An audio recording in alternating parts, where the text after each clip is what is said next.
It's time to sit back and check out the RCWR show with Lee Sanders.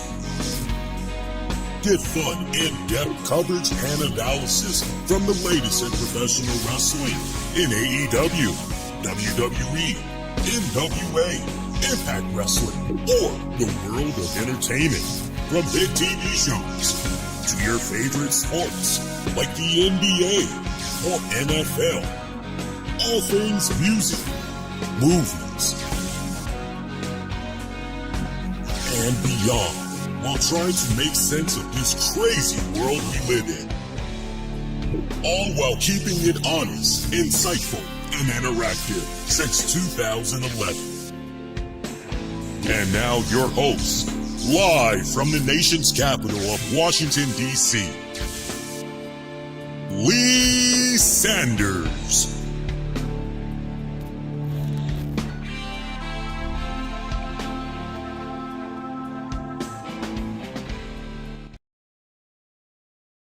Yay. What is going on, folks? You know, if you seeing me on Friday, it's probably not a good thing, right? I mean, seriously. Because you all know by now, Lee ain't doing no SmackDown reviews. God bless you guys out there. Seriously, especially my friends and colleagues in the podcasting world. God bless you guys for doing the SmackDown reviews. But Jesus, I've been saying for months, SmackDown, it needs a shot of adrenaline. I did have it playing in the background and was watching little bits and pieces tonight, and it definitely warms my heart to see Lethal Influence. You know, is it Lethal, Deadly, whatever they're calling themselves? But of course, I'm talking about my girls, JC Jane. Who's the other one? Fallon Henley. I'm blanking on the other girl's name, but I know I was watching them in NXT. I mainly was watching for the damn JC Jane show, right? I love me some JC Jane and everything. So to see them now part of the SmackDown roster as they were running roughshod, beat the crap out of Alexa Bliss, beat the crap out of Charlotte Flair. Then later on, they took it straight up in the face of Rhea Ripley. And now you got Rhea, Alexa, Charlotte. They're trying to get on the same page because obviously they got some common enemies and all that. But Charlotte, she kind of all caught up in her feelings and everything, right? So it was a much needed for SmackDown. But we can do even more, right? We can do even more. And the way it's looking right now, Paige, Brie Bella, they mainly are going to be on the SmackDown side of things, right? All right, cool. So that's what's up and everything. But they still need a little bit more. Yeah, I got to hit that Busta Rhymes song. Give me some more. So I did have it playing in the background, looking at bits and pieces and all that, and some nice steps going in the right direction, but we need some more, especially since it's a 3-hour show. But that's SmackDown. I'm going to let my friends and colleagues talk more about SmackDown. I want to get to the meat and potatoes for why you guys are tuning in, because you probably got the notification and all that other good stuff, and you seeing the title. Yeah. Black Friday hit hard like a motherfucker today for April 24th, 2026, as we got almost close to 30 talents that were released by WWE. Shout out to Jonathan Coachman. He put out a post on social media saying that he had got word that WWE apparently had held a meeting with all the talents earlier in the day today to basically let them know, hey, some of your friends, colleagues, we just want to let you know you're going to see a bunch of names that's about to drop and everything. And, I think back to what Cody Rhodes had said, and I'm glad that a lot of other wrestling websites, but particularly podcasts, had picked up on this. And this is something that I have been saying loosely on this show for a couple of years now, which is house shows. Yo, bring back the house shows, because all these men and women that were released today, and there could be some more names that's going to be going into the weekend, right? But just as it stands right now, At the time that we're doing this show live, it's about 15 minutes past 11 p.m. We're dealing with the names that we have that looks like it's finalized for now as far as tonight. But things can develop as we go into the weekend. Of course, we'll circle on back. If we get as many names as we got tonight going into the weekend, I'll definitely come back, do another roundup for you guys. Otherwise, if there's really no traffic, we can definitely follow up on Monday's show, right? But I'm looking at all of these names and I'm going, man, if house shows for WWE was still a thing, 9 times out of 10, these men and women, they would not be released. Or at the very least, we would not see as many names that has been released. And a lot of these names are very, very surprising. Before I go any further, to all the men and women that were released from WWE, you know, I have personally found as I've gotten older, I'm knocking on wood, I am 45. I'm going to be turning 46 this year. Don't even get me started thinking about that because I'm kind of just, wow, 50's right around the corner. Holy shit. And that's the crazy part. I don't feel 50. I feel like I'm 35, 36. That's the crazy part. But as I've gotten older, I've started to have the mindset of, you know what? Everything happens for a reason. Certain relationships with people, organizations, affiliations, you name it, it comes into your life for a particular season, for a particular reason. And then you move on to other things, right? I truly believe that all of you all have very bright careers ahead of you in whatever you decide you want to do. And whatever emotions that you're feeling right now, nobody is dare telling you.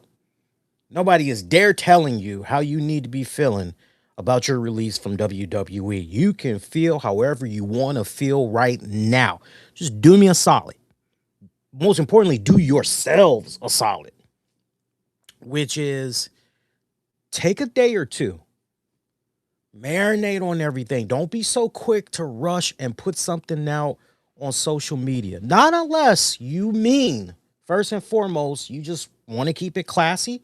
That's just what you want to do. You just want to touch base with your fan base and let them know what's up. And you just want to keep it on point and be on the real, you know, but you want to have that friendly connection and all that. There's nothing wrong with that. But if you're stewing in your emotions and things of that nature, you know, because we got this society that's like more rampant than ever, that's just so quick to just on social media. And it's like, that can easily backfire, right? So allow yourselves a day or two to go through what you're going through, right? And then afterwards, you know, you had an opportunity to sleep on it and go to the gym, get your workout on, spend some time with family and friends. You know, if you still want to put out a little something on social media, well, at least at that point, you've given yourself an opportunity to relax and marinate on it, right? And then just have at it. But at least give yourselves 24 to 72 hours just to chill, right? That's what I always say. I've personally found as I've gotten older, especially if I've gotten like some bad news or something like that, if I just be reactionary right then and there on the spot, sometimes it has a weird way of blowing up in my face. And then let me just take a day or two. I'll come back. Wow, I can't believe I was mad over that. Like, what the hell, right? But I do believe everything happens for a reason. You guys seriously, I'm not just saying it. You guys, whatever you decide you want to apply your minds to, you can accomplish it, right? Let's go ahead and let's dive into some of these releases that has gone down, because a lot of these are very, very shocking. I got to say to you guys, let us begin with the beautiful, the lovely, the talented Nikki Cross. Nikki Cross being released by WWE today. Signed with WWE in 2016. Before that, worked the UK, European indie scene. That included ICW. Remember, she was wrestling mainly under the name of Nikki Storm. And you look at her highlights in WWE, member of Sanity in NXT, 3-time Women's Tag Champion, 2021 Money in the Bank winner, a former Raw Women's Champion. Recently, she was a member of the Wyatt Sicks there. She has been shown the exit. This is of all the releases, this was the most shocking release for me.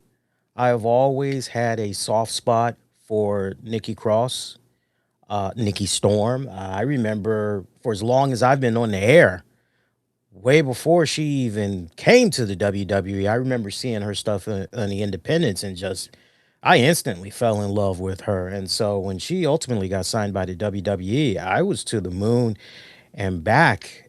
I remember just going, yeah, they see exactly what I'm seeing. This is why, yeah, okay, so WWE's gonna, all right, they're gonna go all in on this girl. And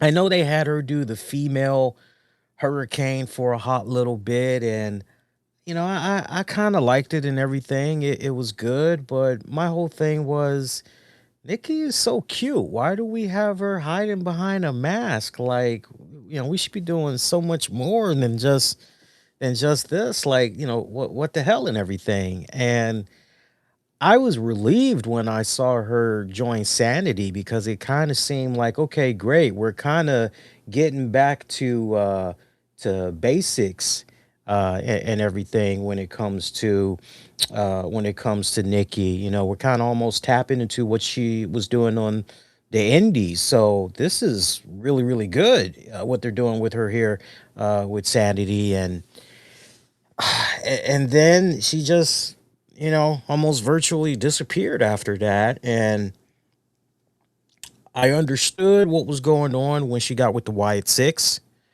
I was for it, but I got to be honest with you. I was really expecting her to have a more dominant role in the Wyatt Sicks. I definitely was under the impression, just because she was part of that respected stable, that she was going to be rumbling with the women as well. And it's interesting because when you look back on her most recent run, she was always running some type of interference to a degree, wasn't she? Not in a I'm gonna cost you the win, although she did do it a few times, but she was more so about I'm gonna do a diving crossbody off the top rope. I'm gonna crash into these guys. She was always willing to get physical with the men, but we never really saw her throw it down one-on-one, like one-on-one competition where Nikki Cross versus insert whatever female. So I thought that was really shortchanging her like a mofo and everything. But I mean, a 10-year WWE run right here, folks, that's not minor. She had real resume value here. Definitely somebody that was greatly under fucking utilized. I personally feel greatly under fucking utilized. So of all the names that jump out to me the most, this is one of a few that I'm just looking at going, I don't understand this. Even if you were to try to say to me, and look, TKO's mindset right now could very well be, look, if they're not on TV, this is just wasting time, resources, but most importantly, money, especially since we've got everything invested in our performance center and everything. We need to invest in those that are ready for TV time and all that. But like, here's the thing. There's only but so much TV you're going to be able to give some of these people stretched across all your respective programming. And since you're not doing a whole bunch of live shows during the week, besides the main TV shows, there's also, hey, we're going to be in this town on this day. And then 2 days later, we're going to be in this town. And then a couple of days later, we're going to be in this town, right? Like, you ain't doing that. And then you ain't doing no house show. So it sucks. It really, really sucks. My thoughts in regards to Nikki Cross, I hope we have not seen the last of her. If I could personally give a message to Nikki, I'd be like, Nikki, seriously, like, you definitely were under fucking utilized in this company. Go get yours. I mean, man, wouldn't she be a great fit for the Knockouts division in TNA? Hell, I've been enjoying the hell out of JCW more and more and more. I could even see her doing some stuff there with JCW under the right circumstances. AEW, I mean, don't get me wrong.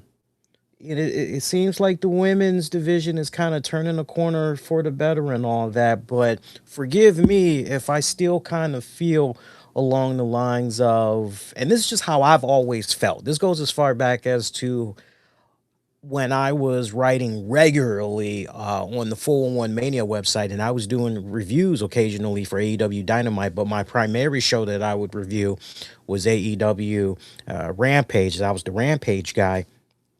And once in a while, I think I would cover most of the Battle of the Belt specials and all that. I just kind of always back then got the impression that, whatever the newest, freshest flavor is this month, that's what's going to be consumed for about a month or two. And then, that trend is over. We're going to move on to something else. That's just kind of how I always felt. So I'm not really too sure about a Nikki Storm in AEW. I mean, it definitely would be good for that first little bit, but like until you can convince me, no, we have a long-term plan for this individual, man, I don't know. But anybody else? Yeah, sure. We can definitely go there. Next up for WWE releases, Bo Dallas. All you got to do is believe. Okay. AKA Uncle Howdy. Signed with WWE in 2008, released in 2021, returned in 2022. Before that, he was going through WWE's developmental, as many of you guys remember, FCW, some WWE career highlights. Former NXT champion, Raw Tag Team champion with Curtis Axel.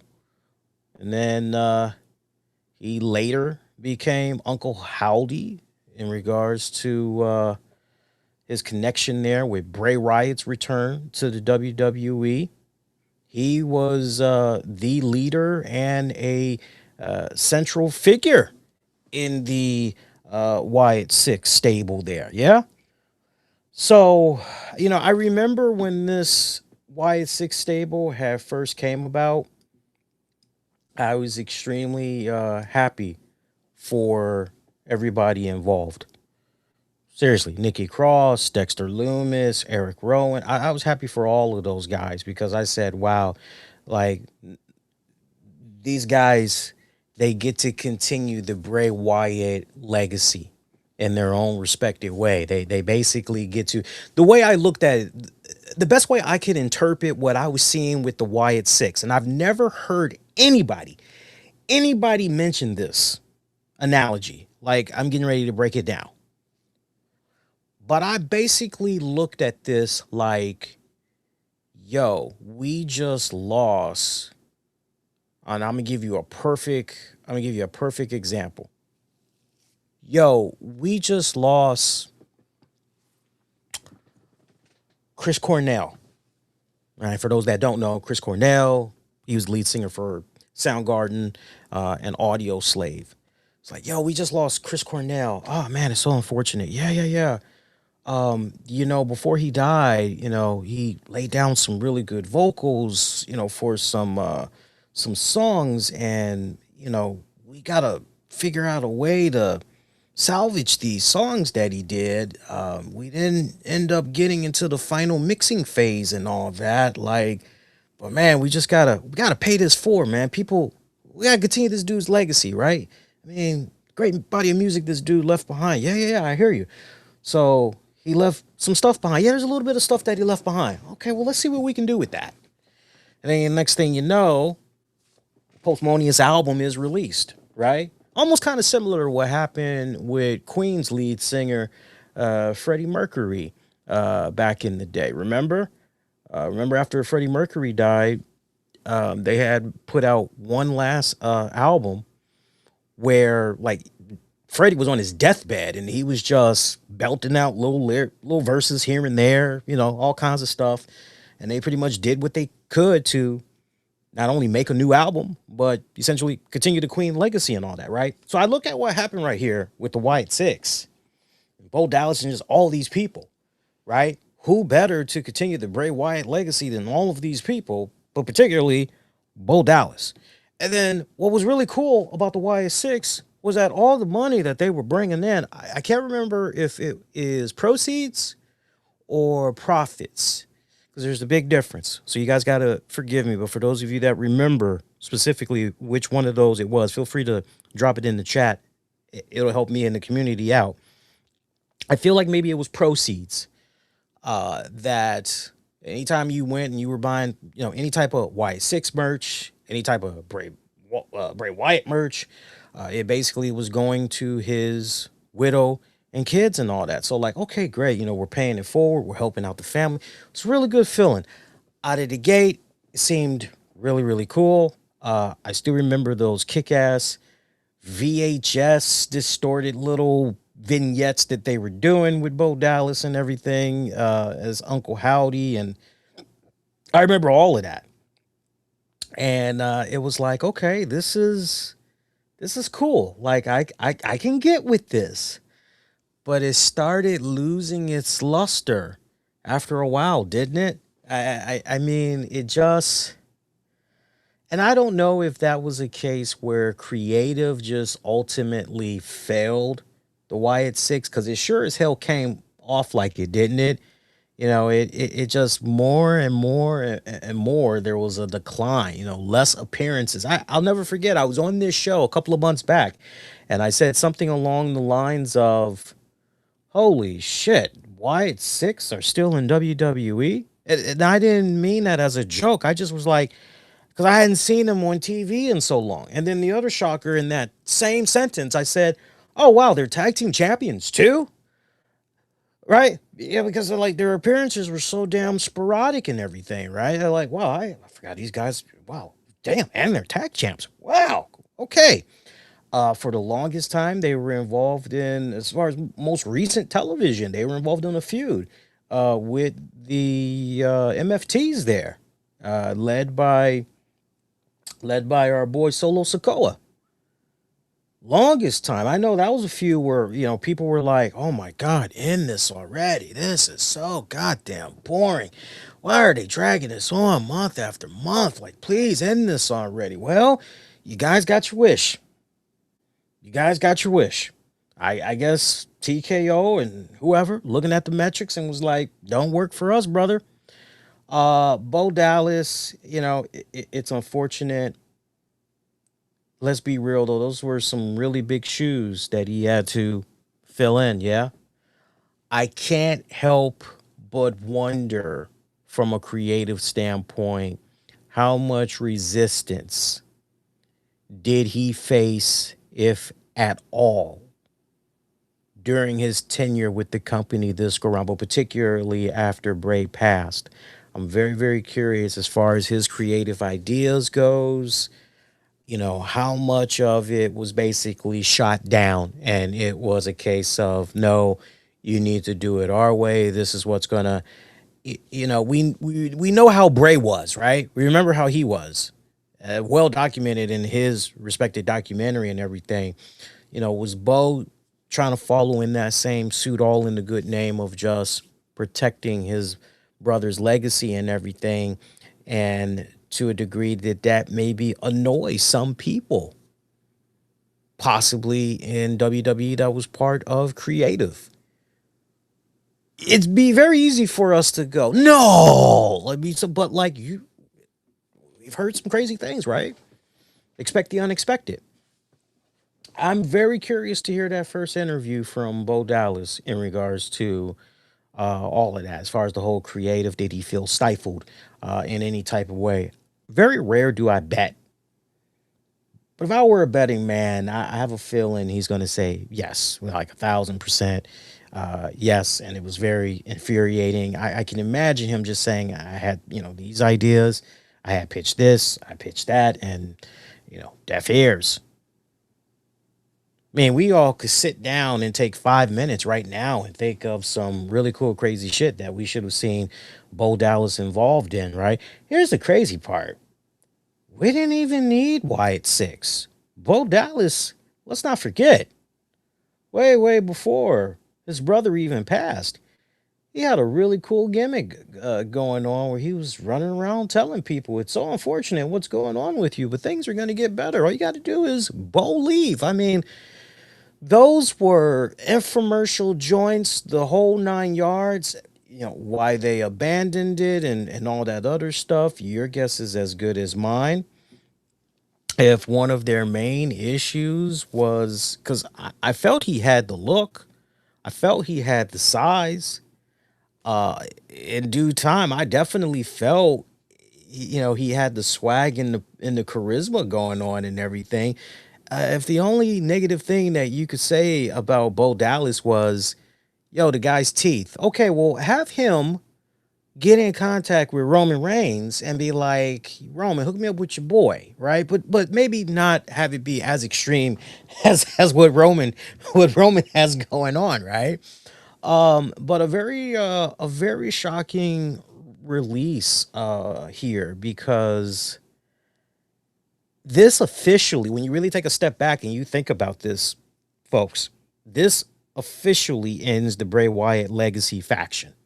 Just the Bray Wyatt legacy altogether. This officially ends it. And it's very, very heartbreaking. Now, Bo Dallas, Uncle Howdy, assuming he wants to continue to wrestle, I don't see any reason why he wouldn't want to continue, right? I feel creatively we haven't seen the best yet.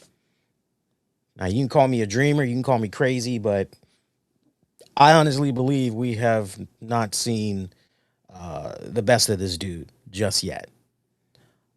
He'll be all right wherever he decides to go. Honestly, though, I would not be surprised if he went over to AEW.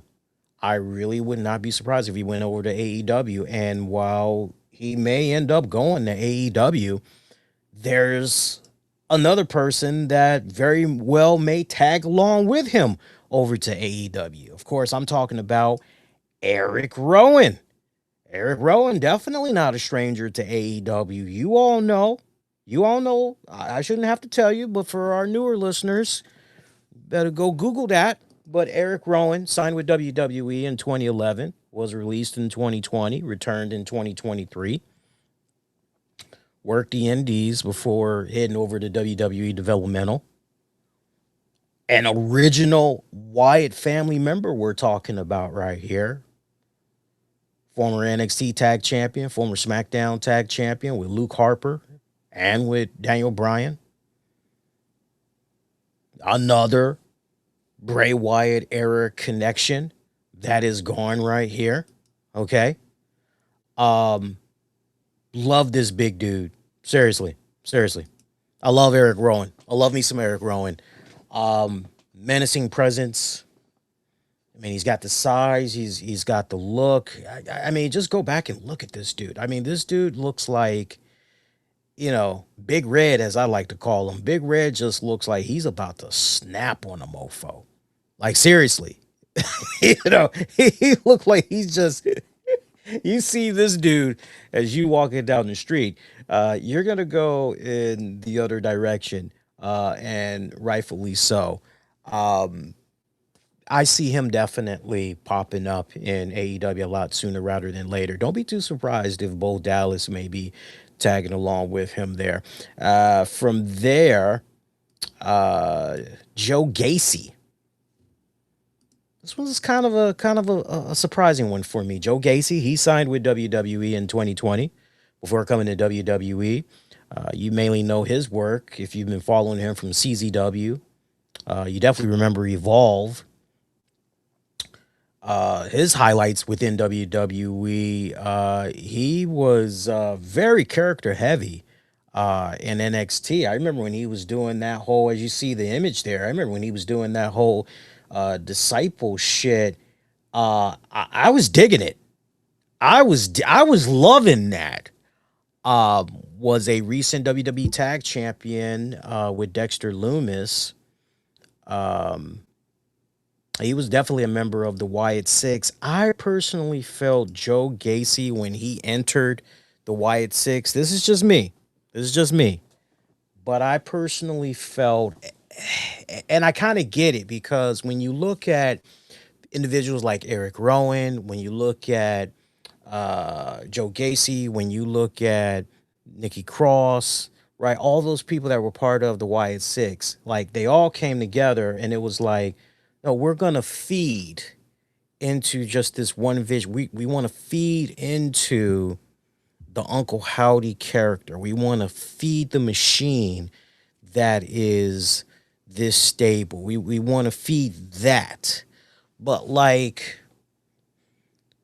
there really wasn't enough. And I know early on they had the little each week segment, hey, we're learning about this person. We're learning about this person and why they ended up joining the Wyatt Six and all that. But like, after they explained all that each week, we never did continue to see what I like in my wrestling is further character development. It basically was just like, here's the introduction of the group members. Okay, now let's watch them wrestle. I mean, that basically was it. And Joe Gacy, hell of a promo guy. Maybe not much to be desired from a wrestling standpoint. Nothing flashy, not a terrible wrestler, but at the same time, nothing flashy, nothing memorable. As far as someone that, for a good mid-carder, for a good utility player, somebody I can just plug in at any time, especially if I got maybe somebody that's on the sidelines for a little bit and I need to, or I got a couple of minutes that I need to kill and I can just like put Joe Gacy in there. Like, that's great and everything. But I really felt they hurt him by putting him in the Wyatt Six. I would have personally loved it if he could have been a dual character guy, if he could have served his purpose in the Wyatt Six and still been Joe Gacy. He could have been just two different individuals, because I think the Joe Gacy character, and I kind of get why maybe for higher ups, Joe Gacy on the main roster really wouldn't connect that well. Because, WWE is it's wholesome. We're about the family. We're about this and blah blah blah blah blah. Okay, yeah, I hear you, but come on, can you just maybe give a little nod to the adults once in a while? Like, I don't know. That's just me personally. That's just me personally. The next guy I want to talk about. I've been a fan of this guy's work for many, many years. Go way back to his time in TNA, actually. Of course, I'm talking about Dexter Lumis, signed with WWE back in 2019, was released in 2022, and then returned later in 2022. We were just going through that whole fucking roller coaster ride that was happening back then. We just referenced TNA. I remember him very well as Samuel Shaw, plus some of the stuff that he was doing on the indies. I mean, look at that look. Doesn't he look like a ice cold killer? Joe Gacy, Dexter Lumis. I mean, WWE missed something there, didn't they? They missed something. He was a NXT cult favorite, though. I still remember the Index storyline with Indy Hartwell. That went over like a mofo. And then the worst thing that these guys did was break these two up. It's like, wait a minute. You've got fucking money.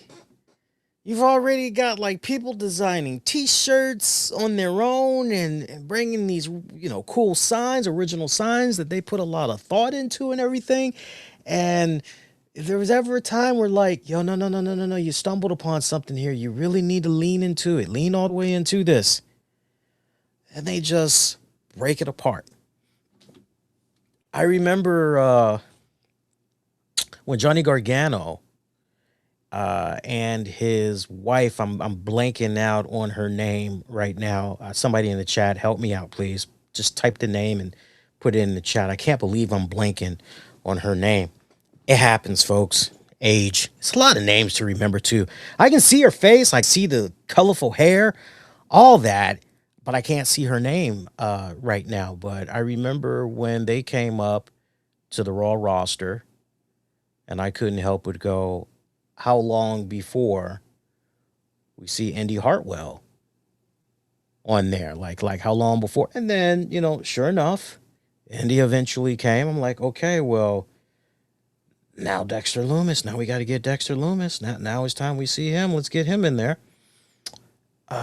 He eventually came, but they didn't automatically reunite Indy and Dexter. And I always just kind of looked at that whole period as just, all right, you build these guys up down in NXT, and it just seems like whatever Left Twix was doing, NXT, you guys just, once they got to the main roster, Right Twix just abandoned the fuck out of what was working. That's literally how it came off. And that was what was so infuriating back then during those times of being an NXT fan, because all the great stuff that you were seeing in NXT, it didn't always mean that it was going to translate to the main roster. Candice LeRae is who I was thinking about, by the way.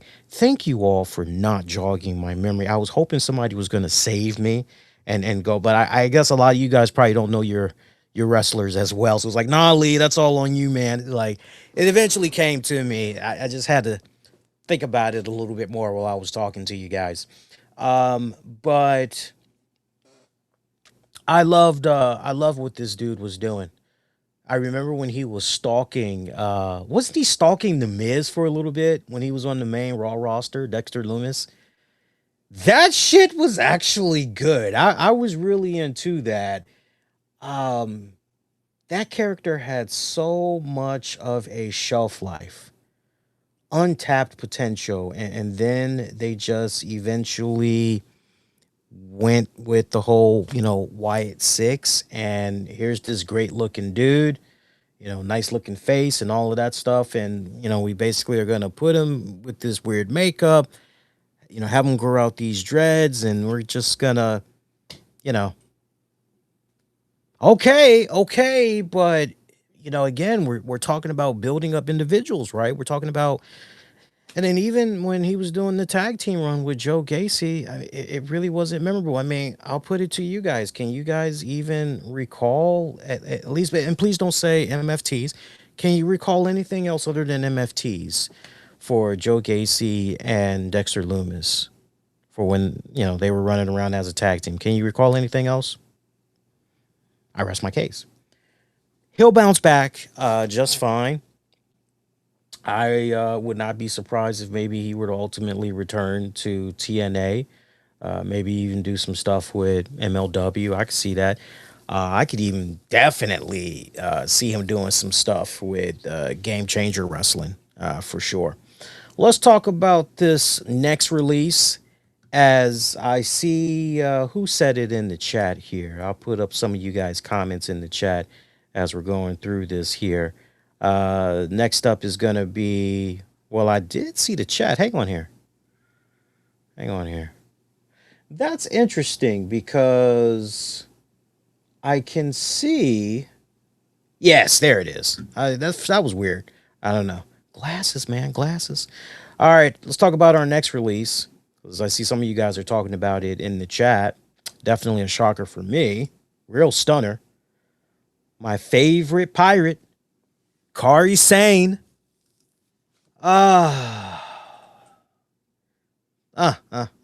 Signed with WWE in 2017. I remember the vignettes way back when. I thought it was badass. before WWE, of course, for you international wrestling fans, you fans that love all things wrestling, you check out all your other promotions. She was doing stuff with Stardom, where she was one of the promotion's top names. I would not be surprised if Stardom were to make her an offer she couldn't refuse. You know, her WWE highlights: Mae Young Classic winner, NXT Women's Champion, WWE Women's Tag Team Champion with Asuka as the Kabuki Warriors. Of all the names on this list, this is definitely, without a shadow of doubt, one of the most surprising names on this list for WWE releases, because this woman had international credibility and such rich history as far as Japanese wrestling goes, especially in regards to that connection with Asuka and Io Shirai. So very, very surprising. I'm dumbfounded by this, because for recent months now, I've been saying, yo, the ultimate end game for Kairi Sane and this storyline that she's involved in here with Asuka, where she's basically Asuka's little lapdog, and she's just,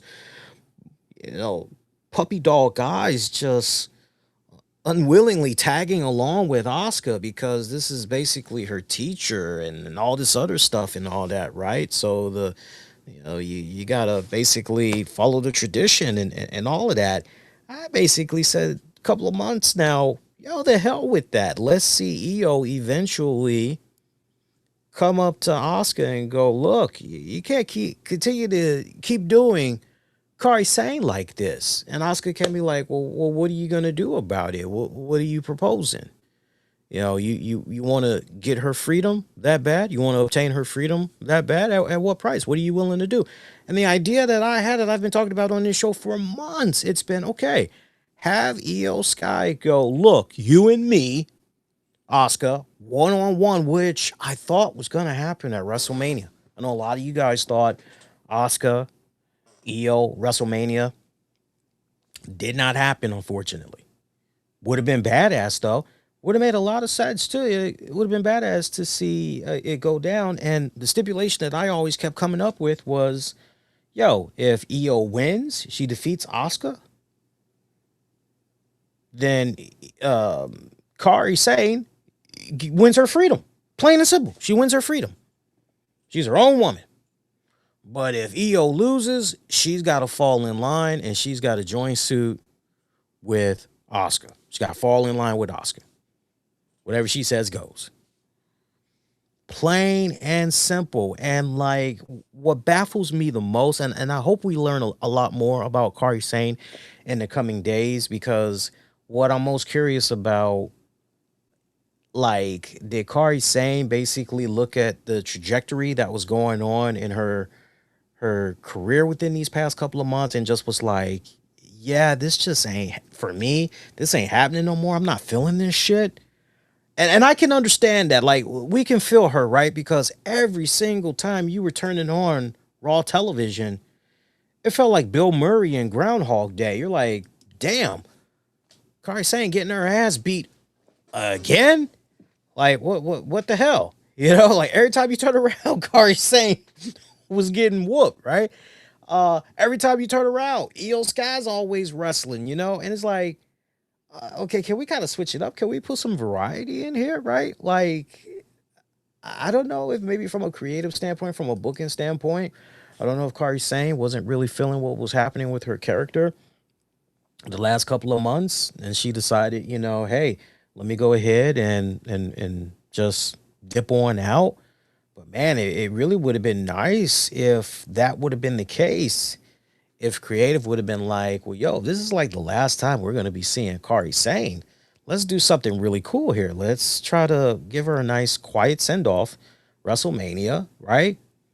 Put her up on the line there, right? Io, Asuka, one-on-one. And afterwards, Io and Io and Kairi can have a little hug, and Kairi could be like, "Oh, thank you. Because of you, I am now free." That would have been a great way to basically have her go into the sunset. Yeah, that makes too much fucking sense, doesn't it? Yeah, it really really does. Like I said earlier, most likely Stardom. Definitely just going back doing things regularly with some of the Japanese promotions over there. I want to show some love in regards to some of the comments. I know KX was saying, I can't believe Kairi Sane has been released again. Mentioning, do you remember Kairi Sane was released during COVID? I do remember a period there involving Kairi Sane in COVID, but I thought it was a case where Kairi Sane was like, yo, with all this stuff that's going on, during the pandemic, I thought Kari was like, I really don't want to be traveling to and from the U.S. with all the stuff that's going on with the pandemic.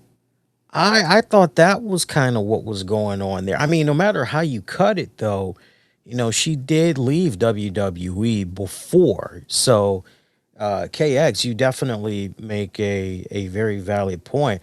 But here's how I would kind of counter that too is, yeah, she re-signed with WWE, but what really, as a character and all that, what really has she been able to show for since re-signing with them? And there's really not much, sadly. And that's really, really fucking sad.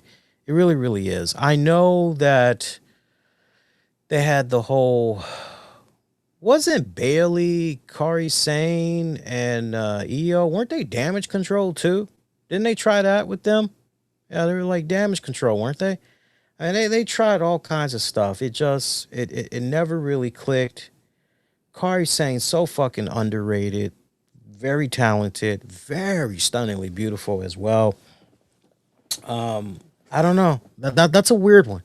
That is a really, really weird release right there. I'm going to be scratching my head for days until we learn more information about. And like I said, it very well could have been a case where Kari just was looking at the last couple of months. Maybe they tried to renegotiate. She's like, no, I'm good. I prefer being home with my family. Like, you just don't know. You just don't know. I wish things could have worked out though for the better and trying to keep her around, but only if it would have meant from a creative booking standpoint, they would have done much more with her, right? She's gonna be just fine. I definitely feel like we haven't seen the last of her whatsoever. Next up, Apollo Crews signed with WWE back in 2015. Before that, as many of us remember, he was doing his thing with Dragon Gate, Evolve, PWG, UR Nation. WWE highlights included United States Champion, Intercontinental Champion. I still remember the Nigerian royalty character little stint that he had. That was pretty good. Most recent status, for those of you that maybe weren't aware, he pretty much was a longtime main roster / NXT utility guy. Decade long WWE talent that honestly, in my personal opinion, has all the tools. Has all the tools. I don't even think height was ever an issue for this man. Guy has all the tools. I just feel he was never truly maximized to his fullest potential. Great look, great fucking wrestler. Apollo Crews is one of those names where I rub my beard and I just go, I don't quite get that one. Cause like if you're a promoter, if you're a booker, and like if you were to like try to start up a promotion tomorrow and you're looking at a guy like Apollo Crews, you're going, yo, I can pretty much plug this guy in anywhere that I need. If I need him as a tag team guy, if I need him as, maybe like a mid card champion, or if I need him maybe as my world champion, like this dude is jack of all trades. Like you can plug him where you need him. So this is one that's just really baffling for me on so many levels. I don't get it. I don't think I'll ever get this one. This guy should not have been released by WWE. I will admit that as far as character development goes, I will admit he started off very, very bland as hell, very vanilla on the mic. Nothing desirable. But then once he was in that whole Nigerian character that he had going on there, that caught my attention in the most positive way. And I'm like, okay, so he's showing that he does have some personality here, right? He is capable of being a character and everything. I thought they should have continued to lean heavily into that, but then they ultimately just abandoned it, like for no reason whatsoever. I mean, one day Apollo Crews is just talking like a regular person, no heavy dialect, no heavy accent. And then the next day he's Nigerian, and then the next day the Nigerian accent is totally gone. I mean, once you keep flip flopping like that, like there's just ultimately there's no fucking return. He should be able to command, and I hope that for a guy like Apollo Crews, for this person particularly, if I can just kind of get in the ears of Apollo Crews, to all of these other men and women that's been released too, don't be so quick to commit to another promotion, right? And what I mean by that is, don't be so quick to sign your name on a dotted line for a 3, 4, 5, 6, 7 year contract. By all means, please test the free agency market, as I like to call it, the independents. See what everybody, if they're willing to give you the money and you can just, make your rounds through all the promotions, freaking do it that way. I'm looking at a guy here in Apollo Crews, and I feel that if he were to just play that game, particularly him, if he were to play that game, he would do just fine. He would do just fine. But man, decade-long talent there in WWE with Apollo Crews. Again, all the tools, just never truly properly utilized. Speaking of not properly utilized, that takes us to our next guy. I mean, the hits, the surprises, just keeps wham, bam, just keeps on coming. Also confirmed, Aleister Black. He has been released, signed with WWE in 2016, released in 2021, came back later on. Before WWE, as many of you fans know, was out there on the European Indies as Tommy End, doing his thing for Pro Wrestling Guerrilla, Progress, WXW. WWE highlights include former NXT champion. I mean, my God, the memorable entrances, the presentation, just that early strong main roster aura that he had going on. Although I got to say, I was not a fan of the Vince McMahon era entrance for Aleister Black, because was he like in a coffin or something, and you heard that weird fucking creak every single time before he got ready to start walking. He would just rise from your grave, kind of like that joint from Altered Beast, but like, you got the music playing and then you just hear that. Like, dude, do we really need that fucking Crypt Keeper tomb sound? Like, I don't think we do. I don't really think we need that. Isn't this release interesting? Because I remember seeing a lot of wrestling fans when Karrion Cross and his lovely wife Scarlett Bordeaux were released, and then we were seeing what was happening with Black and his wife Zelina Vega. Everybody was going, "Huh, what the fuck? We're doing I know some people were like a knockoff version of what a knockoff version of what Scarlett and Carrion were doing," and I understood where people were coming from. Like it's very easy to, right, because you're literally going, and now the role of Karrion Cross will be portrayed or performed by Aleister Black. The role of Scarlett will be played by, like, I get it. I get where everybody is coming from that. I can't wait to hear these two in particular's post interviews in regards to that feedback, because I know they were hearing it, and I'm very, very curious, like what they have to say. How do they feel about that comparison? Is it truly a comparison, or what made their approaches and when they were talking with certain superstars different than what Carrie and Scarlett were doing? You know, I'm also aware of the chatter that was out there where some people felt, no, no, no, man, Alistair did it better. Fuck Karrion Cross. Zelina's got more personality than Scarlett. So, and she's willing to take more bumps. So, Scarlett sucks. Like, this, I see all the little, rhetoric that's out there and everything.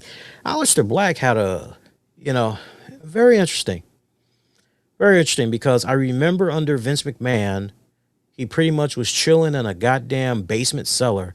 I wish someone would fight me. And it's like, well, you ain't going to be able to fight nobody doing it in the basement, cellar. You might want to come on out for some daylight once in a while, and you can definitely find yourself a fight that way, my friend.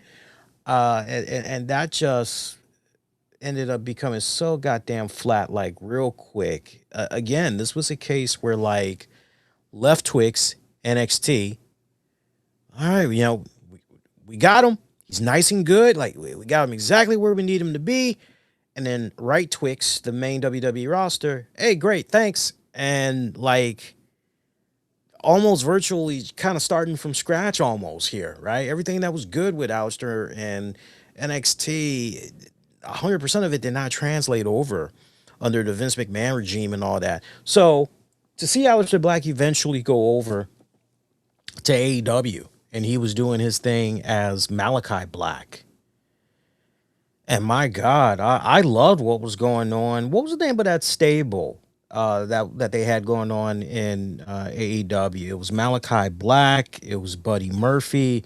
It was Brody King. I can't think of the name of the stable right now, unfortunately. And I should remember that stable name, because it's not like, oh, it's been 5 years now. I mean, that was like recent, almost like 2 years ago, basically. But man, it seemed like with that stable that they had going on in AEW, Malakai Black, aka Aleister Black, it seemed like he was poised to eventually climb up the roster to the main event picture and be the next AEW world champion. But then, like, it just entered this weird purgatory state where, like, creatively, like, as a fan, I was starting to get frustrated for Black, right? So to now have it be a situation where Triple H Paul Levesque came into power in WWE, and Black has an opportunity to go back to WWE and pretty much, hey, this person and Paul Levesque, Triple H, this guy understood me. He knew what my character was about. He understood my gimmick. He creatively, me and this guy, we got along so well. Like, okay, why wouldn't you want to go back to WWE? Especially if the head in the kitchen that's making the meals, if that chef has changed, right? Why wouldn't I think anybody would be like, yeah, let me go back, because when I collaborated with this person, shit was awesome.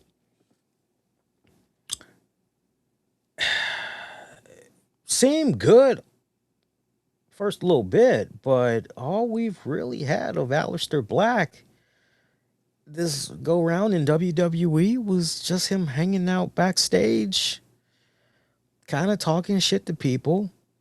You know, it's weird because it seemed like at one point they kind of had him rubbing elbows with some of the bigger names. You know, they kind of had him do a little rub with Cody, a little something there with Damian Priest. If I remember right, I think there was even something there with Drew McIntyre.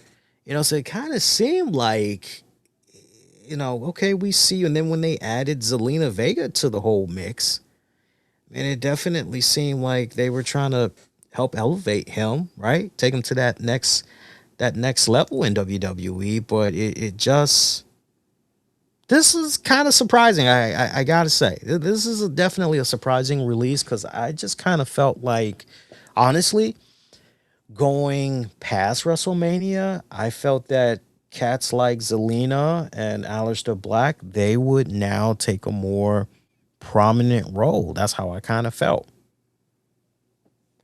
Very weird what's going on here. Would not be surprised if he ended up going back to AEW. Um, wouldn't be surprised if he just said, nah, you know what? I've been back and forth between two main companies for like X amount of years. Let me just see what happens on the independents for a little bit, right? That could be the very case as well. Here's the thing, though. Here's the thing that I need a lot of people to understand here. A lot of these independent promotions, like, let's be real. WWE, AEW, TNA. To a certain degree, maybe the NWA as well, which reminds me, if I remember correctly, if not this weekend, I think in a couple of weeks, the NWA is supposed to be premiering on Comet TV. I think Saturdays at like 4 p.m. or something like that. It's a weird fucking time that they're coming on. Hang on, let me look at it real quick. Here. Yeah, because they had inked a deal for yeah. So it looks like NWA Power. Hang on here. Let me try to get that news for you here. So I hate to give you guys the wrong information. Yeah, Billy Corgan had announced a TV deal for the NWA air on Comet TV beginning May 1st. May 1st. So mark that down, May 1st. But like once you get past those promotions, then it becomes a case where it's like, okay, now we're talking about your mom and pop promotions. And there's no telling, like some of these wrestlers, you know, are making like six figures, right? Like really good six figures, right? So it's one of those deals where it's like, you know, can these mom and pop promotions really afford some of these talents? And then if they are able to afford some of these talents, are they going to be getting their money's worth, right? Are they going to be getting a ROI on that, right? I don't know. Let's talk about the next release. It's only fair because, you know, we're talking about Aleister Black. Let's not forget his beautiful wife, Zelina Vega. She was apparently released as well. You know, almost the same deal with Aleister Black there. Signed with WWE in 2017, released in 2020, returned in 2021. Before WWE, TNA Impact. She was known as Rosita. Worked the indies, did manager, wrestling work, WWE highlights, Queen's Crown winner. First female Queen of the Ring style tournament winner. Women's tag team champion with Carmella. Was a integral part in being a manager there for Andrade, helping him be seen in a really cool ass light. And this is a shocking release because you know, for Zelina, the thing that I love the most about Zelina Vega is she was so damn versatile. Like whatever you needed her for, if you needed her for strictly wrestling, she could do that. And I gotta say, for me, she's always been a pretty solid wrestler. If you needed her as a manager, I mean, she showed single handedly that she could easily step into the background. I mean, just look at all the work that she did with Andrade. Phenomenal work that she did with Andrade. And when Andrade came back to the WWE the last go round, I thought the biggest mistake that they did with Andrade was not reunite him with Zelina. I thought they hurt him big time by not pairing the two back up and everything. I always kind of just scratch my head wondering, what happened right here? Why didn't this work out this go around, right? Promo, personality, like any and everything that you will want, and then some. That's Zelina Vega, a jack of all trades. So quite a odd release right here for me. Quite a odd release right here for me. But she'll be all right. She'll be all right. I'm not tripping over her. I think she's going to do just fine, much like Aleister Black. And it's safe to say that in regards to Aleister Black, the way he pretty much, I think the way both of these two are going to operate is going to be a package deal. I mean, that's like kind of like a no-brainer, right? I mean, a no-brainer. I mean, unless I mean, something's been getting in the water as of late. We got all these female wrestlers starting to get pregnant and everything. I don't know. Maybe Zelina says, I think I might want to kick on back and have a baby. I don't know. I don't know. But if they want to do something as far as like a combo type deal, they'll be able to command that very easily. Next release, we can talk about the Motor City Machine Guns. Both of these guys signed with WWE, in recent years. What's it been like 2 years now or something like that? Of course, before WWE, what promotion haven't they worked for? I mean, seriously, we'd be here all night going through all the names of the promotions for these guys and all that. But, I know for Chris Sabin, a former TNA world champion, multi-time X Division champion, just an impressive tag team resume. Alex Shelley, former Impact World Champion, major multi-time tag team champion and innovator with Sabin. These are respected tag veterans. Here's what's really, really baffling to me about this. I mean, look. Am I sad to see Motor City Machine Guns exit WWE? Yes and no, because two things can be said that's true right here. So there's actually three things that can be said about this that's true. The first one is, and I've always felt this way in regards to Motor City, they came to WWE much, much too late. That's how I've always felt. For me, I always felt if they would have came to the WWE just like maybe 10 years earlier, if they would have came to the WWE at about the same time that AJ Styles came into the WWE, I think it would have been much different for them by now. Much different for them by now. Their whole WWE trajectory, career-wise, I think it would have been much different. Motor City came to WWE just way, way too late. Way too late. And that always rubbed me the wrong way. I remember when they had debuted, I was happy, but not from the standpoint of, yes, Motor City Machine Guns in WWE. it was a golf clap and a hey, well, good for them. They finally get to say they did something with WWE there on the regular. Good for them, right? Very weird how and I'm sure a lot of you guys were probably kind of in that same realm as well when it came to the Motor City Machine Guns. But yeah, I mean, a respected tag team that you had going on here. And I'm sure optics wise, a lot of fans are looking at this and going, wait a minute. So WWE brings in Motor City Machine Guns just to like pretty much cut them like only after like barely 2 years. Uh that's kind of insane. That's kind of wild. Like, what the fuck is going on here, right?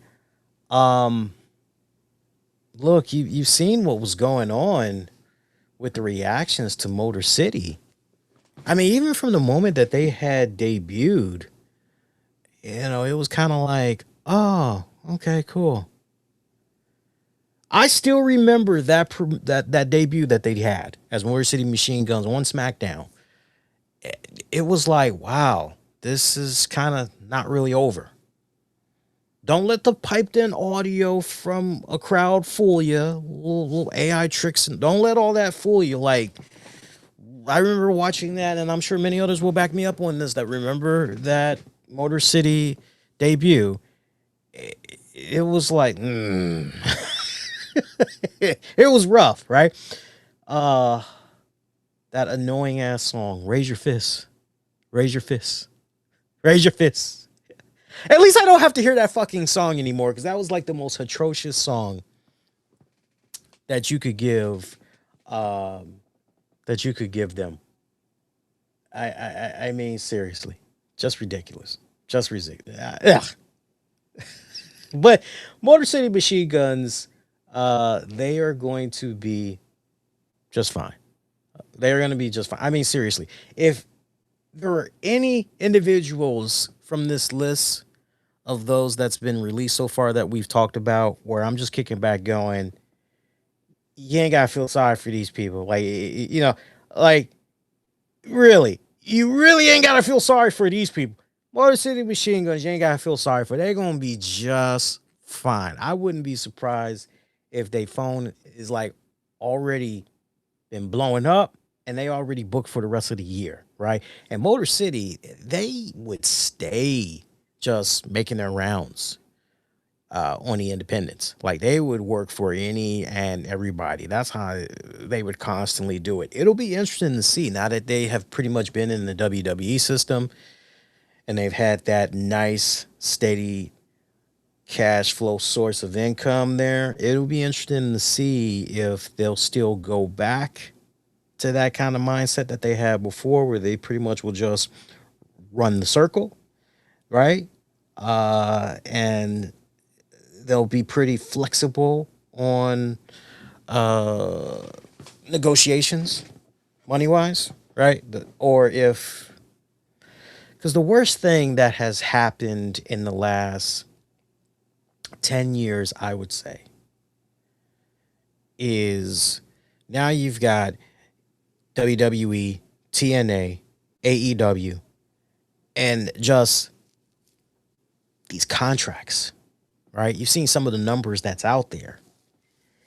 And that pretty much fucks up the free agency market / the independent scene, right? With some of these mom and pop independent promotions that are like, well, man, I know I'm probably going to have to spend like a couple of $1,000s, but I didn't think that I was going to have to do like a shit where I put my home up as collateral so I can try to, get some extra money just trying to bring this person in. And I don't know what the ROI is going to be on that. I don't know if I'm really going to break even, let alone make a profit. Let's talk about another release. And if you guys are just now tuning in, we pretty much have almost gone through because we got this like broken down in two parts. We pretty much are dealing with, technically the main roster releases. So hang on a second. I see a spider. get it? Did I get it? Yay, I got it. So we pretty much, for like the past hour, 15 minutes, we've been tackling the main roster releases, and we're getting ready to go into some NXT Evolve developmental releases. So if you're tuning in live right now that we're on, you might want to rewind it back to the beginning, especially if you want to hear my thoughts on, some of the earlier names, because just to kind of get you guys caught up to speed at this point. We've already talked about the Motor City Machine Guns, Zelina Vega, Aleister Black, Apollo Crews, Kairi Sane, Dexter, Lumis, Joe Gacy, Eric Rowan, Bo Dallas, Uncle Howdy, and Nikki Cross. We got one more from the main roster that we need to talk about. But you guys are more than welcome to continue to bring in your comments, and I will make sure we just, have you guys pop up on the screen, so you guys can get that love and everything.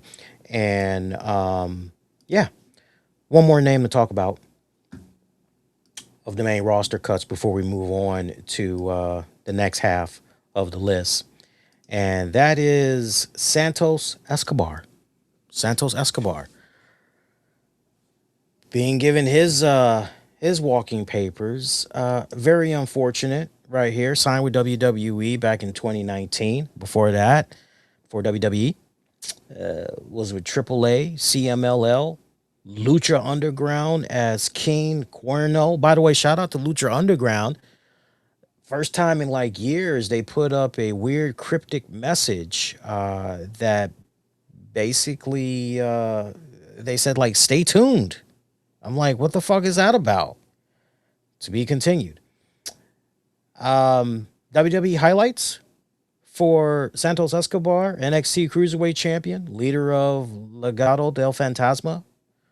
Of course, his involvement with the LWO and all that, feuding with Rey Mysterio and everything.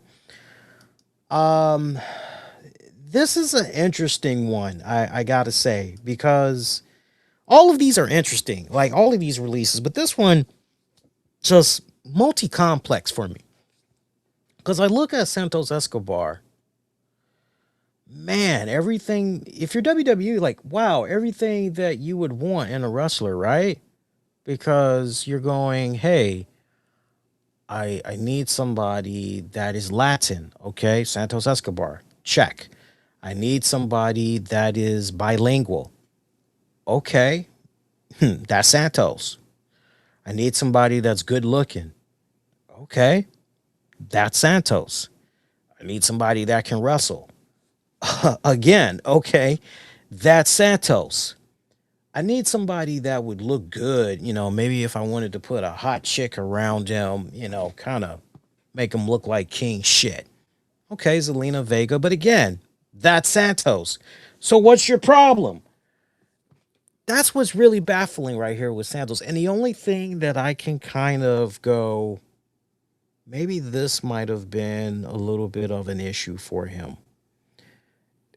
Hear me out. I think his height. I think if this dude would have had like as close to Alberto Del Rio's height, because Santos Escobar, tell me if I'm lying. Tell me if I got it wrong. Santos Escobar is kind of on the short side. All right. Now, if he kind of had a little bit more of that Alberto Del Rio height, that Eddie Guerrero height, I think his build is fine personally. I think his build is just fine the way it is. But if you want to be a dick and be like, go eat some more meat, put on about maybe 15, 20 more pounds, right? I don't think it's needed, but, definitely he's a little bit of a shorty. But, like, despite the fact that he's a little bit of a shorty, there's, like, other people that I can think of that did just fine as a main event guy. Daniel Bryan, hello. There's plenty of other people that I can think of that. So this is a head-scratching one in regards to Santos Escobar. Creatively, they just self-sabotaged with Escobar, in my estimation, because I saw what they were doing with this guy in NXT, And like, okay, well, that is the guy that we should be getting on the main roster. And then instead incorporating him with the Legado del Fantasma, it was, it was okay, but my whole thing was, just because he's Hispanic does not mean you all of a sudden need to get all the Spanish people together and they got to be some type of a stable. Oh God, here we go. They're a bad guy stable. Ooh. I didn't understand that. I just thought that was so fucking lazy. I'll be honest with you. I thought it was so fucking lazy. And then when he's finally able to kind of break away from that and like get down to basics, like now more than ever, you can really dedicate the time and the resources to like, okay, let's get back to how things were with this guy when he was in NXT.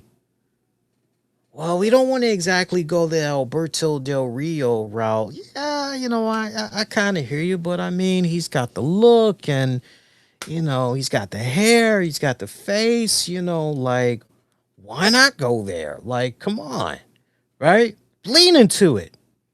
If that's what he does well, and why not lean into it, right? No, what we do next? Then we do the lame ass LWO shit. Once again, we're doing stuff with, oh, well, hey, you're Latin, so we all got to come together and do this.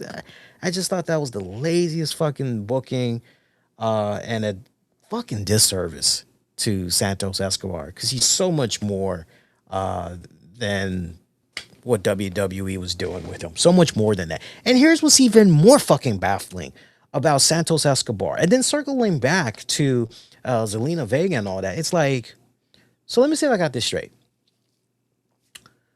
You got Undertaker who's down there with the AAA promotion.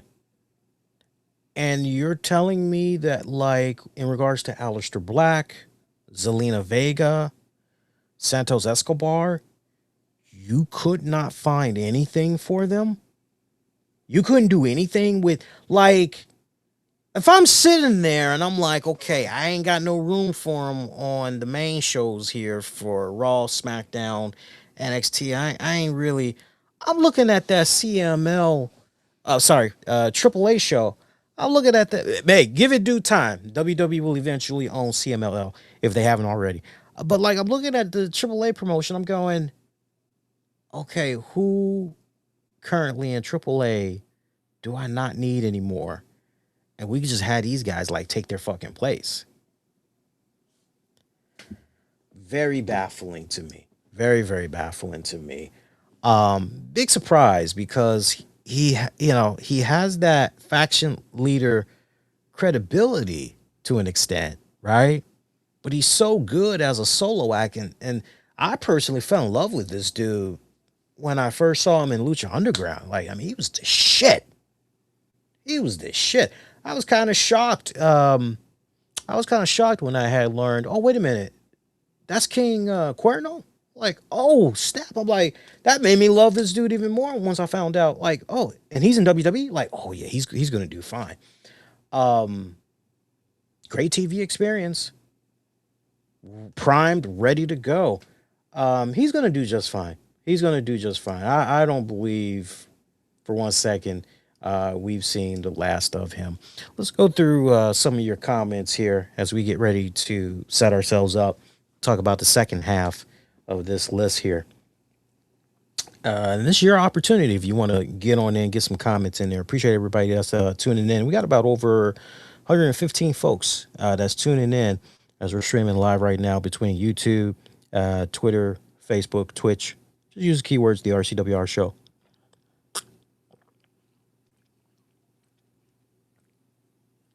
All right, let's see what we got here. Shout out to, actually, you know what? Before I do that, yeah, Kairi Sane was released after she chose not to renew her visa or her contract. She had grown tired of the sidekick status and not given any push whatsoever. Now, here's the thing. And Jean, I don't know if that's how you pronounce your name. I'll just call you Ann. Ann, do me a favor and everybody else.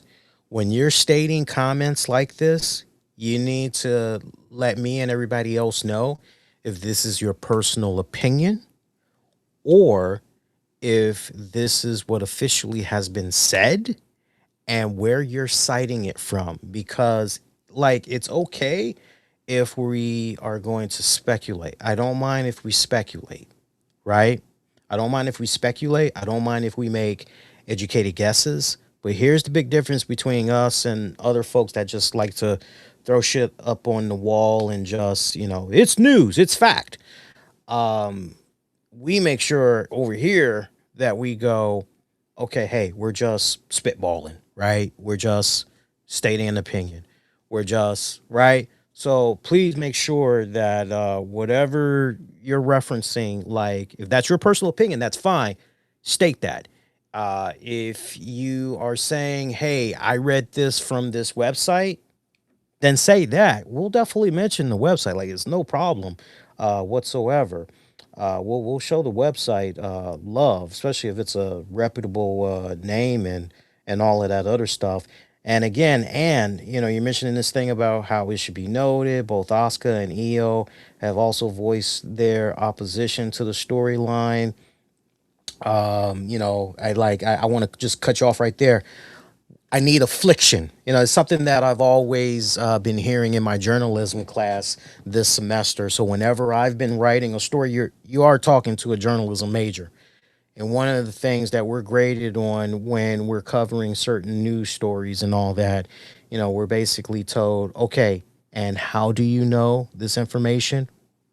Where's your affliction, right? If you were to say, 300 people died after 300 people died after a train collided with a bulldozer truck. It's like, okay, and you know this how, right? So you got to make sure that you put that affliction at the end of what you're saying there. But I appreciate you. Let's see. That doesn't work for me, brother. That's a great fucking handle. Wyatt Sicks should go to AEW and resurrect the Dark Order. That's what a lot of fans have been wanting for years, right down to the point. That's what a lot of people were initially thinking was going to happen in AEW, particularly. I'm trying to remember. Shortly after Bray Wyatt died, I know that there were folks that was like, yo, Dark Order, they should do something with Eric Rowan. I'm trying to remember who else was kind of running around at that point. But I remember being on air way back then, and there was like little rumblings, and maybe it was just a case where it was just fans fantasy booking, but I remember there was an idea that was kind of floating around there. Here's the only thing I would push back on as far as why Six should go to AEW and resurrect the Dark Order and all that. Like, here's the only thing. I know the AEW fans would eat that up, right? But here's the thing. AEW fans, they love when somebody is playing for their team, right? But at the same time, they don't really want that whole knockoff version. You know what I mean? Hey, that's great for whatever happened with you over in WWE and, that gimmick and all that. But, like, if you're going to come play for our team, we want to see something new. We want to see something kind of different. So what I mean by that is it's okay if the Wyatt Sicks want to continue to do their thing elsewhere and still pay it forward in honoring Bray Wyatt's memory. But let's create some new memories. Let's kind of take what was the learning experience from WWE and go, okay, what worked and what didn't work? And what can we do going forward to make sure that what we learned over here doesn't happen over there, like whatever that promotion is, right? And then how do we do what we do over here in a way where people aren't gonna dare compare it to what we did over here? You know what I mean? That's really, really, really gonna be, really tough. I do like the idea of resurrecting the Dark Order. So your idea of that, I like that. I like that, but I don't know. I don't know. I don't think you even need to resurrect the Dark Order. I think just with the talents that you have available right now, you can just go and just have that be a whole new stable and just call those guys the Outcasts. That's your stable right there, the Outcasts. Riddle me this, y'all. All these people that you released, and I still gotta fucking see what's those guys in NXT? That annoying ass fucking stable. None of them have any charisma whatsoever. I don't see any of them being a future main event star in the next 3 to 5 years. And if I'm wrong, I will come on this show and say, yo, I was wrong. But what's that stable with those guys? They're always wearing face coverings. They're in NXT. They even tried doing some stuff down in TNA for a hot little bit. That's going to annoy me now because that faction, I would have just... Look, I don't like, hey, this person should be fired. But like, if I'm going to be real with you guys... If I'm going to be real with you guys and be like, yo, this is what should happen with these cats. Keep these cats versus, this person. I am trying to... what is their name? Is it the system? No, it's not the system. Come on, help me out, chat. Let me see what's going on here. NXT factions. Oh my God. That is gonna bother me now.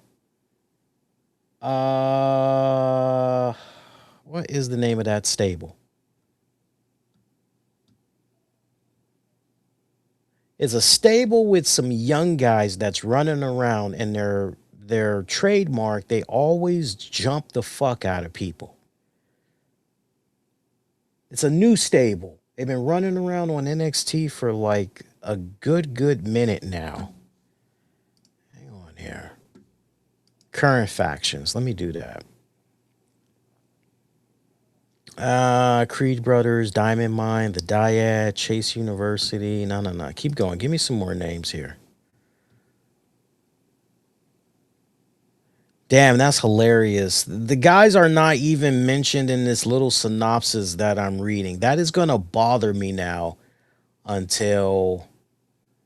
Oh my God, that is so fucking annoying. Okay, all right, so this is my challenge to you guys. You guys that know your NXT, do me a solid. Look up the current WWE NXT factions. There's a faction that's running around of a bunch of young dudes.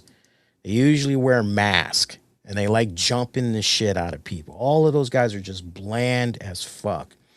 Let's see. So go through some more comments here. We still got a bunch of other names that we got to go through. Give me a second here, people. Somebody in the chat is saying something here. I want to make sure that we confirm this. Please, people. I cannot stress it enough. Hang on here. If this is correct, then that is huge breaking news. No, I'm not talking about retribution. It's not retribution. Please don't guess, people. Don't guess. It's okay if you don't know the NXT brand, but don't guess. There's a current NXT stable. It's got a black guy in it, or maybe like 2 black guys, white guy. It's like about 5-6 guys. They pop up on NXT each week and they beat the shit out of people. That's like the best best thing I can give you. That's the best. That's the best info I can get you, right? But every time I turn around, those guys are boring as fuck. Every time I see them. I am seeing some bogus news that was posted in our chat just now, and I want to make sure that you guys, because we're not continuing on with the show because I had somebody in the chat that is like, "Oh, this person just got released," and they were doing it to basically, yeah, no, no, no, no, no, no, no, no.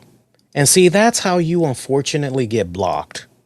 Come on, people, don't do that. Please don't do that. So let me explain to people what had happened. We had somebody that had popped up in the chat, and they had said that Obafemi was released. And I can now tell you that Obafemi has not been released. So I don't know where the fuck that person, you know, please, people, hear me. What's the word for today? Affliction. So when you come in the chat and you go, this person, got released, or when you're saying, well, this person didn't like affliction, it's like, and how do you know this information? Right? You need to be able to say, well, apparently, Feifel, Dave Meltzer, Sean Ross Sapp, like, you need to be able to attribute it, because I'm going to automatically check. I'm not just going to automatically blurt it out because you're posting it in the chat. I'm not going to do that.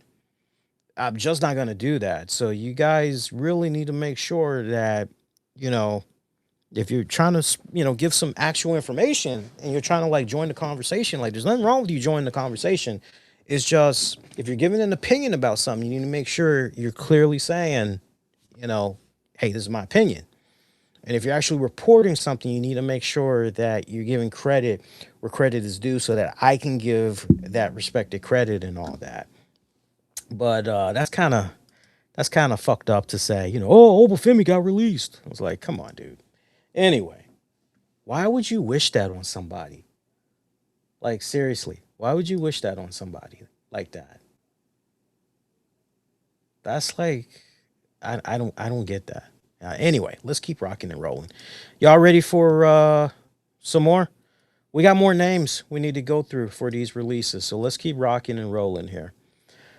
Next up, we've got some NXT developmental Evolve / LFG releases. Yeah. So first up, we've got the beautiful, the talented Kaylee Ray. Kaylee Ray signed in 2019, pretty much with the NXT UK division. Before WWE, she was mainly doing her thing in the UK Indies, ICW. Of course, we remember her historic NXT UK Women's Championship reign. I mean, it went over well past 600 days. She was a women's tag team champion with Isla Dawn. Definitely, I look at this release of Kaylee Ray, which you all know her better as Alba Fyre. And I find it so funny because she put out a statement basically saying, yo, Kaylee Ray would have beat the crap out of Alba Fyre. It was kind of her way of basically saying, creatively, these guys got it wrong. They shackled me. They handcuffed me here. They kind of stifled me here, right? They didn't let me be what essentially got me to the dance in WWE, right? That's literally what she's saying here. And I feel her on that. I definitely feel her on that. Definitely, very quietly, one of the most accomplished women in WWE, without a shadow of a doubt. This is a legit loss for WWE. I mean, you handed this woman chicken shit, and she made the best out of it.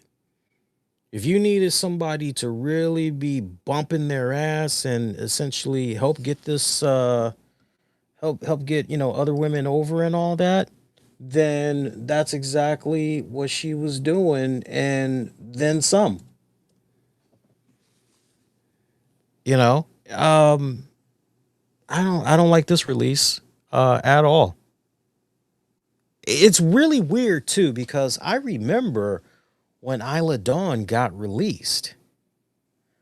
I did a double take and I was like, wait a minute now. I thought the release of Isla Dawn was just weird on so many levels. But I automatically said, yo, what does this mean for Kaylee Ray, Alba Fyre? What does it mean for her? Because, you take away Isla Dawn and, they both complemented each other so well. And now this girl pretty much has to run as a solo act. And we pretty much had this woman delegated to, or relegated to, being a, what's the right word I'm looking for? Get bouncy with it. We pretty much had her be a punching bag for fucking Chelsea Green there with Piper Niven, right? Or as I was kind of looking at it, slapstick comedy hour, essentially. You remember Power Rangers from back in the day? And when you had to have that comedic relief, you had Bulk and Skull. I looked at Piper Niven and Alba Fyre as Bulk and Skull. Tell me I'm lying. I mean, seriously. So Piper Niven unfortunately gets injured. She's got to go away for a while. It's like, okay, well, you still got Chelsea Green there at the helm. So like, I guess it's okay. Like we're still all right. Yeah, but what does that mean for Alba? What are we going to do with Alba? And then Chelsea gets injured. Right? Chelsea gets injured. That fucking sucks. So I'm quite taken back by this release because you could have easily just like you got El Grande Americano 1 and 2 running around. You got Rayo and Bravo that's running around. You could have very easily gone on ahead and been like, okay, well, you know what? For a hot little bit, let's just go on ahead and put Alba Fyre in a mask and let her do her thing, right? Until Piper can get back, until Chelsea can get back, and then we'll go on ahead and reunite the cats, and we'll take it from there. Would have been really easy for them to do. She's gonna be just fine. I think she's gonna be just fine. I am a little bit distracted right now because I am still going, yo, what was the name of that goddamn stable that I was just referencing earlier? And I'm actually on the NXT roster page right now. I'm trying to look at the NXT stars because like nobody in the chat was helping me out just now to try to jog my memory, except for one person, and I did give you credit for that. I appreciate that one person that was like, "Are you talking about Retribution?" It's like Retribution was like, "Oh, don't even mention that name to me again, dude. Like, I don't want to remember that." I'm trying to look that up real quick because that's gonna bother me now. Because as soon as I say the name, most people that would have at least checked out NXT in the last 3 months, they're gonna go, "Oh yeah, that fucking group." Dion Lennox is one of the people that is in that group. Let's see here.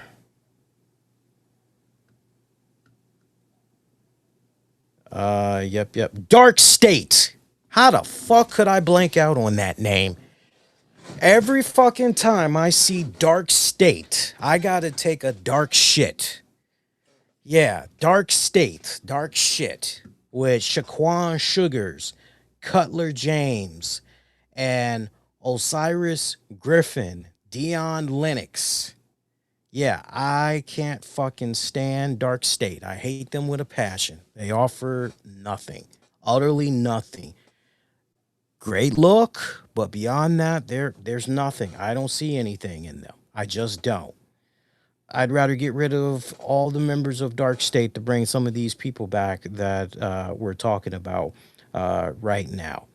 Speaking of other releases, brings us to our next one, Zoey Stark. A little personal here, man. Seriously, a little personal here. I'll get into that in a hot second. Signed with WWE going back to 2021. Before that, did her thing with Evolve. Did the indie scene for a good little bit. Former NXT Women's Champion with Io Sky. Worked with Trish Stratus. I mean, they pretty much don't get any better than that. You want to get paired up with the right person? We're going to pair you up with this person, right? We're going to make sure trajectory-wise, you go good and you go off in the right direction here. So, I mean, everything with Zoey Stark was just any and everything that you would want, right? Cute face. I think she's cute. I know some people, maybe beg to differ, but I mean, let's look at her again. I mean, I think she's cute. She's got a cute look. And this is an early picture of her. I know in the later months when she was on the main roster and all that, I know she started applying more and more makeup. She started really getting into the makeup and everything. But, without really putting any makeup on, I thought she looked really cute right here. The injury that she has sustained, that really hurt her momentum big time. It was a significant stall, unfortunately, but she had a lot of upside. So this release for me, this feels so fucking cold. It feels so heartless. It feels very premature. And like, I can hear you guys that go, yeah, but Lee, they kept her just long enough until she was 100% healed. And I say to that, yeah, that's true. But like at the same time, how do you really know what you have on your hands unless you give that person an opportunity? There was so much upside with this woman. It was at least owed to her to see what she was going to be able to do upon coming back to the main roster, for at least commit to her for about 6 months just to see what's going on with her. Just to see what you can do with her creatively, right? And then if nothing was really clicking, then maybe, okay, it's not working out. I don't like this release at all. Of all the releases, this one I'm a little irritated by. This one is definitely personal because there was a story that I was working on last semester. It was a AI story. I spoke with a couple of scholars. I spoke to a few social media representatives. I spoke to a couple of lawyers, and it was this featured writing piece that I had wrote for one of my classes about AI and the abuse of AI, because I had Zoey Stark at the heart of the story. And of course, as many of you guys remember, shortly after she had got that whole ACL tear and everything, there was a video that was floating around where Zoey Stark was saying she was retiring from the business. And it turns out that video was fake as fuck. It turns out it was not Zoey Stark. It was an AI video, right? So somebody took her likeness, took her audio, her actual voice, and made this footage, and it was scary as fuck. I don't know if you can still find it on social media, But I remember I actually had reached out to her. I don't know if she ever had got my message, but I actually had reached out to her because I was interested in seeing if she'd be willing to offer a comment or two in regards to, you know, what her mindset was like when she had saw that somebody had, you know, used her likeness and everything for an AI video. I never heard back from her, but as I was putting the story together, that incident involving her, you know, that was like my main, you know, because I was thinking about what could I write about? What could I write about? And then I remember that, and it just had me go down a very interesting rabbit hole. And I remember when I turned the piece in to the professor, my professor thought it was great. But there was a flip side to what I had wrote. The second part of it was try to see if I could get the piece published with one of many campus papers, you know, news outlets that we have on campus. And so there was only one that I had went to. And let's just say, no, I'll be honest with you guys. I'll be honest with you guys. I always try to be honest with you guys. Basically, even though what I wrote was good, at that point, because it was my first semester transfer as a new student, as a new journalism major student, it wasn't journalism ready. What I wrote was great for, like, if you're going to your favorite wrestling website or if you're going to, you know, like what, but it wasn't journalism ready, right? And I just remember how upset I was because I had did all the time, all the research and everything, and I still have that story. And it's funny because the same professor that I had, you know, I was kind of telling him about the whole experience and all that. And he was like, well, don't worry. He's like, you're going to get the tools that you need. Like, that's why you're here. It's like, you're going to get the tools that you need. And then eventually, you know, you're going to fine tune this story and you're going to get one of the campus newspapers to publish it. I said, yeah. And like, now that I've had another semester under my belt and I've taken more journalism, particular writing classes, right? Because I unfortunately didn't have writing classes the last semester. This semester I do and everything. And I'm happy to say, keep your fingers crossed for your man. There's a couple of publications I reached out to, showed them some samples of my work. I might be hearing something in a couple of weeks. So keep your fingers crossed. I am still sitting on that story, though. Now that I've been able to fine tune it, maybe Zoey Stark will finally offer a comment. Yeah, that'd be nice. I would love it if you guys could see that story because it was really, really good. Soft spot. I've always had a soft spot for Zoey Stark. I see still a lot of potential in her. She's going to do just fine. Don't let her face fool you. I know some people look at her and they think she's a lot older and everything. But, you know, you look at her and you probably are thinking, yeah, man, she's in her 40s, or not that that's old because it's not. But she's, you know, definitely young. If I remember right, I think she's in her late 20s, early 30s. Yeah, she's relatively young. Let's move on to our next release. I want to show some love to my man. This was a shocker one right here. I want to show some love to my man, Andre Chase. Andre Chase signed with WWE in 2021. Before that, ROH, Indies as Harlem Bravado. Creator of Chase U, two-time NXT tag champion. Great character work, strong character work. Fans always connected with this dude. Like, seriously. Fans connected with this dude. I remember when I first saw this dude in NXT. I'm like, who is this dude? Like, why should I even care? And then it was like, oh, okay, I see you now. Okay, kind of quirky, but I'm into shit that's quirky, right? a little cornballish. I'm like, okay, let me go ahead and let me invest in this, right? It's up my alley. And he won me over in due time. I'm sad for Andre Chase, like really. But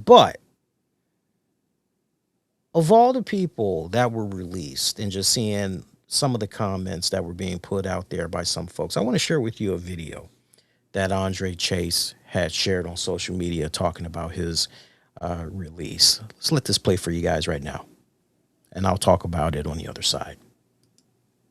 Let's see here. Hey, what's up, everybody? I just wanted to hop on here and let you all know that as of today, I've officially been released from my WWE contract. And I just want to say thank you. Thank you for all the support. Thank you to everybody who threw up the U at the shows, whether you bought my t-shirt, bought my action figure, played with me on WWE 2K. Just know that you truly helped make something out of nothing, because when I signed with WWE on the first day, it was made abundantly clear that I was never going to be on television. I was never meant to be a superstar. I was just here to pass on my knowledge to a younger generation. But then something changed, and it was because of your support. It was because of the connection that we had. Suddenly I had whole arenas chanting Chase U and spelling Chase U, and I'm forever grateful for everybody who helped me get to that point. I mean, we won championships in WWE, and that was definitely something that you guys did, and I'm so grateful for it. So thank you so much. The chapter is closed on my WWE career, but my chapter is not closed on professional wrestling. So stay tuned, and hopefully I'm going to be in a town near you very soon. Thank you guys so much. Hey. Nice. Very nice. I mean, that doesn't feel like a forced statement, does it? That doesn't feel like a fugazi, right? I mean, you see him smiling, right, from ear to ear. He's just beaming with happiness, right? And it's a happiness that lets you know this guy is coming from a place of great reflection. And also, hey, look, I mean, he said in his own words, they told me, day one that I signed on the dotted line, how I was going to be utilized, what my role was going to be. I should not be expecting TV time, right? So they already let him know, look, man, you ain't even the type we interested in, right? But look at what he was able to do with the little inch of an opportunity that they gave him. One of the greatest things to come out of the whole Chase U thing, too, Thea Hell. I mean, Thea Hell, it was awesome to see it, what she had posted online, basically saying, yo, there'd be no Thea Hell where she is right now without Chase U. Like, yeah, without a shadow of doubt. But there's a good response right there from somebody that's like, hey, I've been blessed, and, to have everything that I was able to accomplish, given so little, right? He's in a good spot. And, and I definitely feel, I don't think he's just saying that to be saying, oh, you guys will see me again. Like, nah, we're going to see him again. We're going to see him again, Did Andre Chase and all that reach its peak, though, in NXT? I was on this show many times, and I got to keep it consistent with you all.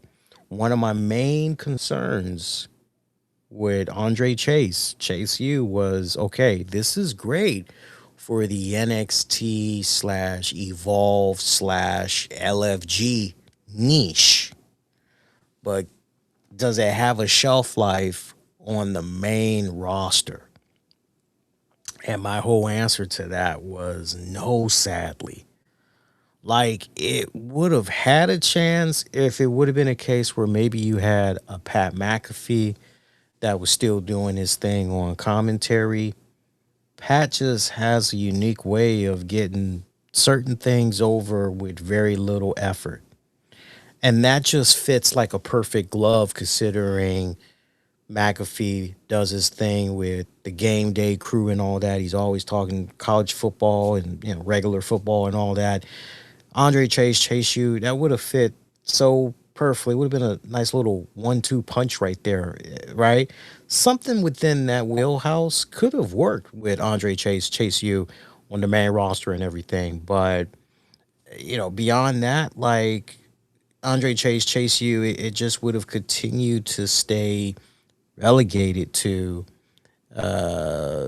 NXT, which at that point kind of reached its peak, sadly. So then, okay, do you go ahead and send it to Evolve? You could have sent it to Evolve, sure. You could have. You could have done LFG. You could have done that. But obviously, different plans.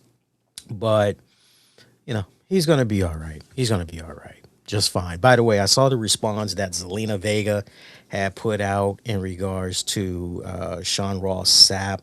I was trying to see if I could somehow download that video, but unfortunately, there was no way I could. She basically had said, and to Sean Ross Sapp, I wish you could have given me an opportunity to at least let my fan base know. And she said, fuck you. Apparently, word got back to Sean Ross, and somebody asked him for his reaction, like publicly on Twitter, and he said, sorry she feels that way, but I have a job to do. I could see how visibly upset Zelina Vega was too, with the news. Obviously, she still hadn't really processed everything that had come about. I mean, you could visibly tell by just her whole facial expressions, her body language, that she was kind of blindsided by this release and everything. And, I don't know if her doing her Twitch stream, if that was the right time to be, addressing that whole, I get where some of these people are coming from, though. Here's the thing. And I've been learning a lot about this as a journalism major, and it's actually something that, like, there's a big difference between guys like Sean Ross Sapp and them. They will say that, hey, I got a job to do, and here's where the lines kind of blur a little bit. And I want to make sure that you all really know this, right? Yeah, Mohammed, thank you for confirming. Mohammed, one of our longtime listeners. For you guys that's seeing some silly rhetoric that's out there, we had somebody in the chat earlier that had said, Obafemi got released. And it's like, Affliction, where are you getting this information from? According to who? And yeah, it's just somebody, just a bad joke. And that's a very, very bad joke. Muhammad, one of our longtime followers and listeners, saying Obafemi has not been released. Yes. And as a matter of fact, Muhammad, you've got the pinned post for the next little bit, because I know people are going to be popping in the chat going, and they're going to be reading the chat going, Obafemi was released, but like, we're just going to leave that. Tag Muhammad, you're it. We're just going to leave your post there for a little bit, so everybody knows, like, no, he's not released. Like, why should, like, damn, like, seriously, think about that for a second. If Obafemi got released, well, just hypothetically speaking, if Obafemi got released, like, what the fuck did he do? Was he busted with, like, 80 pounds of cocaine? Did he, like, beat the shit out of his significant other? Like, what the hell happened, right? It's kind of one of those deals. But, Zelina Vega was visibly upset, right? Here's the thing I'm trying to get the right words in my head, so y'all gotta bear with me here. I'll just throw it out, and however it lands, it lands. Guys like Sean Ross Sapp, they claim that they are journalists. Now, I know Dave Meltzer does have a degree in journalism, believe it or not. Believe it or not, Dave Meltzer does have a degree in journalism. Sean Ross Sapp, and you guys, Muhammad, everybody, you can correct me if I'm wrong. I don't believe Sean Ross Sapp has a degree in journalism. I know Chris Van Vliet. I've seen enough of him. I know what's going on with him, right? But I mentioned that, and this isn't like to throw shade, but like there's a big difference, sadly. When you have these people that are working on wrestling dirt sheet websites and all that other stuff, here's the big difference between them and somebody that actually is a journalist. And again, you're talking to a current journalism major student, minor in sociology. With a journalist, when we're getting ready to do a report, we're in our lead, we're tackling the 5 W's: who, what, when, where, why. Sometimes how is in there, but we're mainly focused on the 5 W's, right? So what's our lead? Then we go into something that is called, and like, just once I say this, start paying attention to it as you're reading news articles and when you're watching the news. Start thinking like this, because this is basically how it is. What's your lead?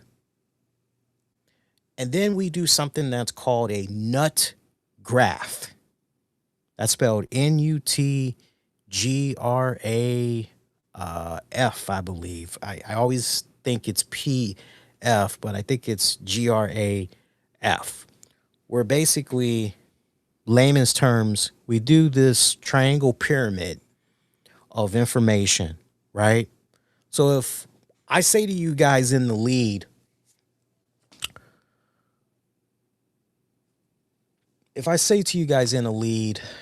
two teenagers, two Montgomery County teenagers airlifted to hospital in critical condition after collision with school bus on major highway, right? That's my lead right there. Now, what are you going to be wondering as the reader or the viewer? You're going to be wondering, oh shit, what is the status of those people that were injured? And are they okay? Right? So right after my lead, I'm going into what happened with those two teens. I'm giving you their status. I'm letting you know what's going on with them. Then I'm following up with and as I'm giving you that information, I'm throwing in that word I've been using off and on tonight, affliction, according to, hospital representative, right? And then any police reports, information, I'm continuing to just boom, boom, boom, boom, boom, right?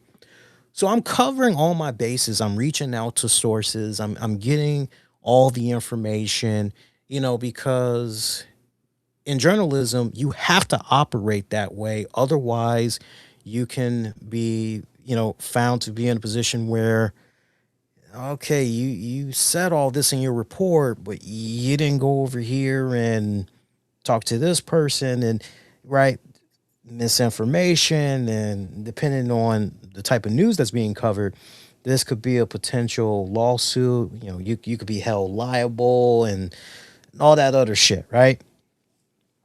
You got that? Lock that in. Guys like Sean Ross Sapp, dirt sheet, wrestling websites, all that shit,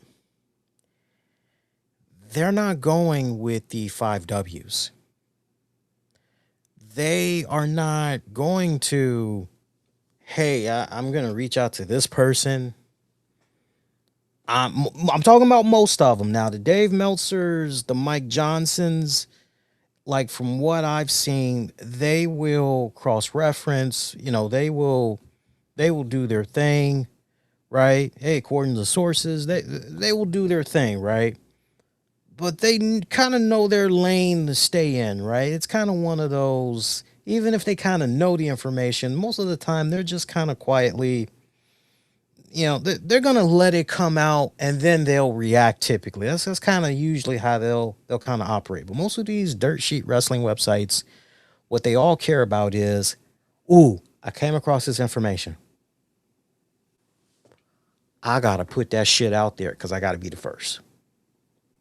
Yeah, but shouldn't you get in contact with this person and kind of, you know, give them the benefit of doubt and like maybe you should contact this person and see if this information is true first of all, if they'll talk to you, and then maybe ask them if it's okay if you could, release or, did they maybe want to say something to their followers first, and then maybe you can get an exclusive first interview with them afterwards, or you can get like a official statement from them afterwards and nobody else.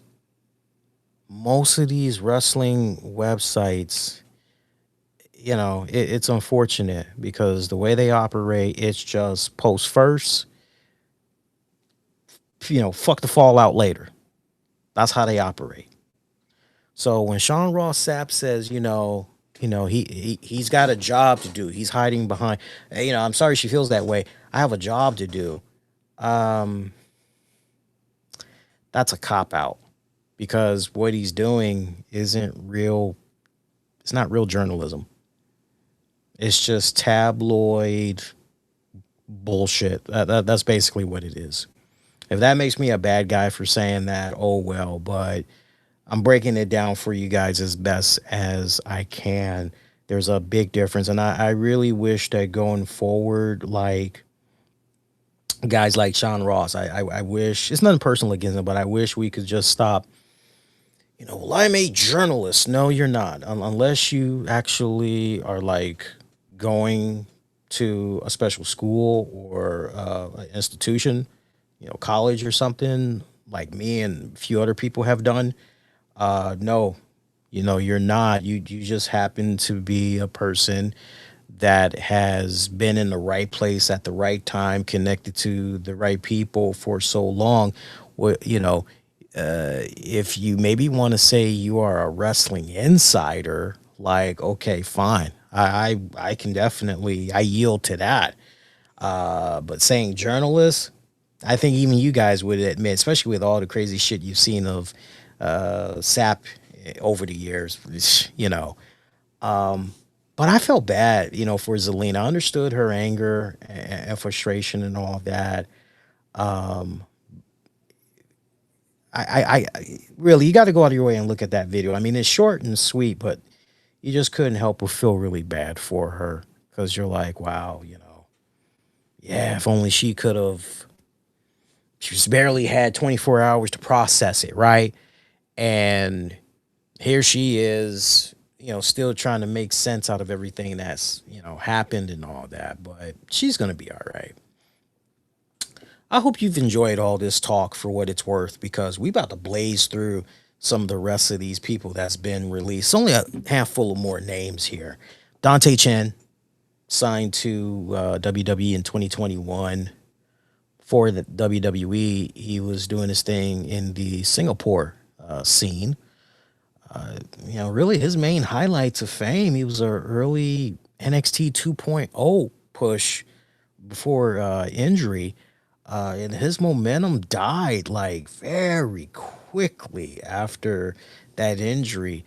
Dante Chen never fully recovered from that. He never recovered at all. So for Dante Chen to get released, and they tried quite a few times with him. It's unfortunate. That's a tricky one. I don't think there's going to be that barely a demand for him in North America, unfortunately. So any fans out there of Dante Chen, maybe outside the United States, it'll be a little better for him. Tyson DuPont signed a NIL / NXT developmental deal before WWE. He was a college athlete, as many of you guys know. Within the NXT system and all that, he was paired up with Tyreek Igu. I mean, developmental cut, WWE trimming prospects. That is essentially how I look at this release right here. Kind of interesting one. I've seen the pictures of like some of these people too that's been released, and I'm looking at them going, okay, well, you know, not too shabby of a look. Like I'm looking at some pictures right now. Hang on here. Somebody slid into my DMs asking if I was doing the breaking news. Like, yes, come hop on the stream right now. I'm doing it. Speaking of Tyreek Igu, that's another one that signed a NIL NXT joint. College track and field athlete. You look at the photo of this dude. I mean, this dude, great fucking physique. Kind of has a Shad Gaspard vibe going on to him, doesn't he? Yeah, he was a member of High Rise with Tyson DuPont, who also departed the company. DuPont is recovering from hip surgery. Igu, meanwhile, he last wrestled NXT last month. And it was the only match he's had in 2026 so far. His last televised bout was in December when he competed for TNA Wrestling. He's the brother of track and field athlete. I'm only going to say this once. I know I'm going to butcher this. I tried learning how to pronounce this beforehand, but we've been on the air. It has been, a long time removed since I heard the pronunciation. But Chukwubaka Nkuchi. I know I butchered that. I apologize in advance. But yeah, his pro wrestling career, Igu, it started in 2023 there. So great look. I don't think we've seen the last of this guy. I don't think. It's a great fucking look. Seriously. It's a great fucking look. I would need to see, like, because unfortunately I don't know where this guy is as far as his wrestling goes. I would need to look at it. I can promise you this, I will. And I will circle back on Monday and let you know, like, honestly, if I feel like we've seen less of this dude, or maybe this dude is gonna end up going back to sports, right? Meanwhile, Malik Blade signed with WWE in 2021. This guy last wrestled in February, NXT live event, teaming with Romeo Moreno against Dorian Van Dux and Harlem Lewis. Signed to WWE in 2021, wrestled on NXT Level Up, WWE main event. During this whole process, he ended up suffering a torn ACL like 2 years ago, and that sidelined him for a year. That injury had occurred in a televised match on NXT Level Up against Tavian Heights. So, it's another one where I saw a little bit of this guy's work, and it was okay. It was okay. I mean, a familiar NXT face, but never really broke through. Next up, Luca Crucifino. It's another one that was released. Signed a NIL before WWE, college football, law background. As some of you guys know, character kind of leaned into that a little bit. Part of the NXT character-driven segments. For this, the way I always felt with Lucas Crucifino, I always felt he was more of a character. I always felt he was more of a, let's push this guy for the character and not really because of the wrestling. You know what I mean? It's like you have some people that are just, you are a on-screen character. Like, that's it. That's what we really need you for. As far as the wrestling, nothing really to be desired, I know some of the last little bit of stuff that we saw him in, and this dude hadn't been on TV in a good minute. Just kind of, really be 100 with you all. I mean, you got to go back to like summer of last year when basically he got involved in a Tony D'Angelo match. I think it was over the Heritage Cup or whatever. And then like shortly a week after that, yeah, it's coming back to me now.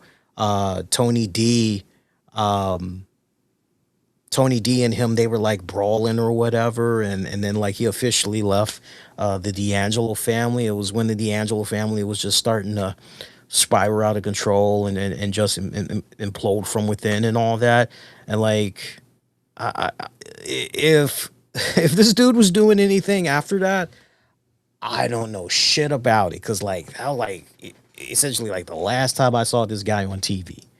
So that's why I'm saying this was more of like a character that you were seeing on screen than this is somebody you're going to be seeing wrestle regularly, right?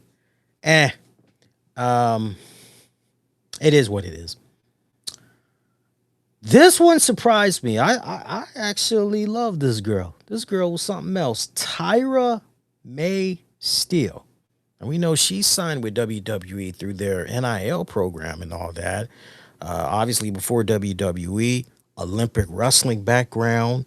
I mean, legit athletic credentials the sister has going on here. High fucking potential. This is weird right here because, I'm looking at her and I think WWE did this girl dirty. I'm going to call it for what it's worth. WWE did this girl dirty. I want to pull up the posts because this pretty much tells you everything you need to know about how they did her. I'm trying to see if I can find the post. And as I'm finding the post, Joe Gacy, he responded to his WWE release simply by posting a peace finger emoji, followed along with LOL. Okay. Zoey Stark, saying, "Thank you, WWE. You made a young girl's dream come true. You could not have been better and more supportive during my healing, and I will be forever grateful. Thank you to all the girls in the back, the producers, cameramen, you all incredibly kind and gracious, and a special thank you to Terry Taylor and Coach Bloom for teaching me so much and being a shoulder to lean on. It's just the end of this chapter and the beginning of a new one, falling forward, onward and upward with God's plan." Some really good words right there. Nikki Cross saying goodbye and thank you, WWE. I'm really excited for whatever my next chapter will hold. Thank you for all the continued love and support. Special thank you to Robbie Brookside and William Regal for helping this dream come true. Thank you to the wrestlers, coaches, producers, and all the backstage crew who make this all possible. To the amazing girls in the locker room, heart emoji. I'm trying to see if I can find... Okay, hang on. Let me go into my photos here. Hopefully my MacBook synced with my phone in time. Yes, it did. I want to show you guys this image. So let me see. What can I do here? I want to show you guys this image because I'm looking at it now. This ties into Tyra, by the way. So let me just go back here. And then let's put this on the desktop. Can I do that? Yes, I can. Good. All right, guys. So I'm getting ready to share with you all a screenshot because this may have foreshadowed what ultimately was to come for this girl, sadly. And it's a sad lesson to learn too, if this ultimately is what happened here. Okay, I wasn't even aware of this either, but apparently some months back, as you can see on your screen, I'll blow it up a little more for you guys so you're able to see this. What's going on? Oh, Siri's thinking I'm trying to talk to it. No, I don't. Shut up, Siri. Leave me alone. So, okay.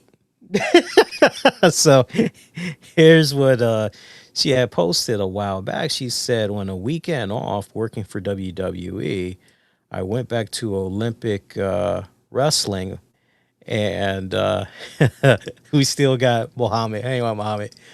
I think we're good now, Muhammad. On a weekend off working for WWE, I went back to Olympic wrestling. One gold at Worlds.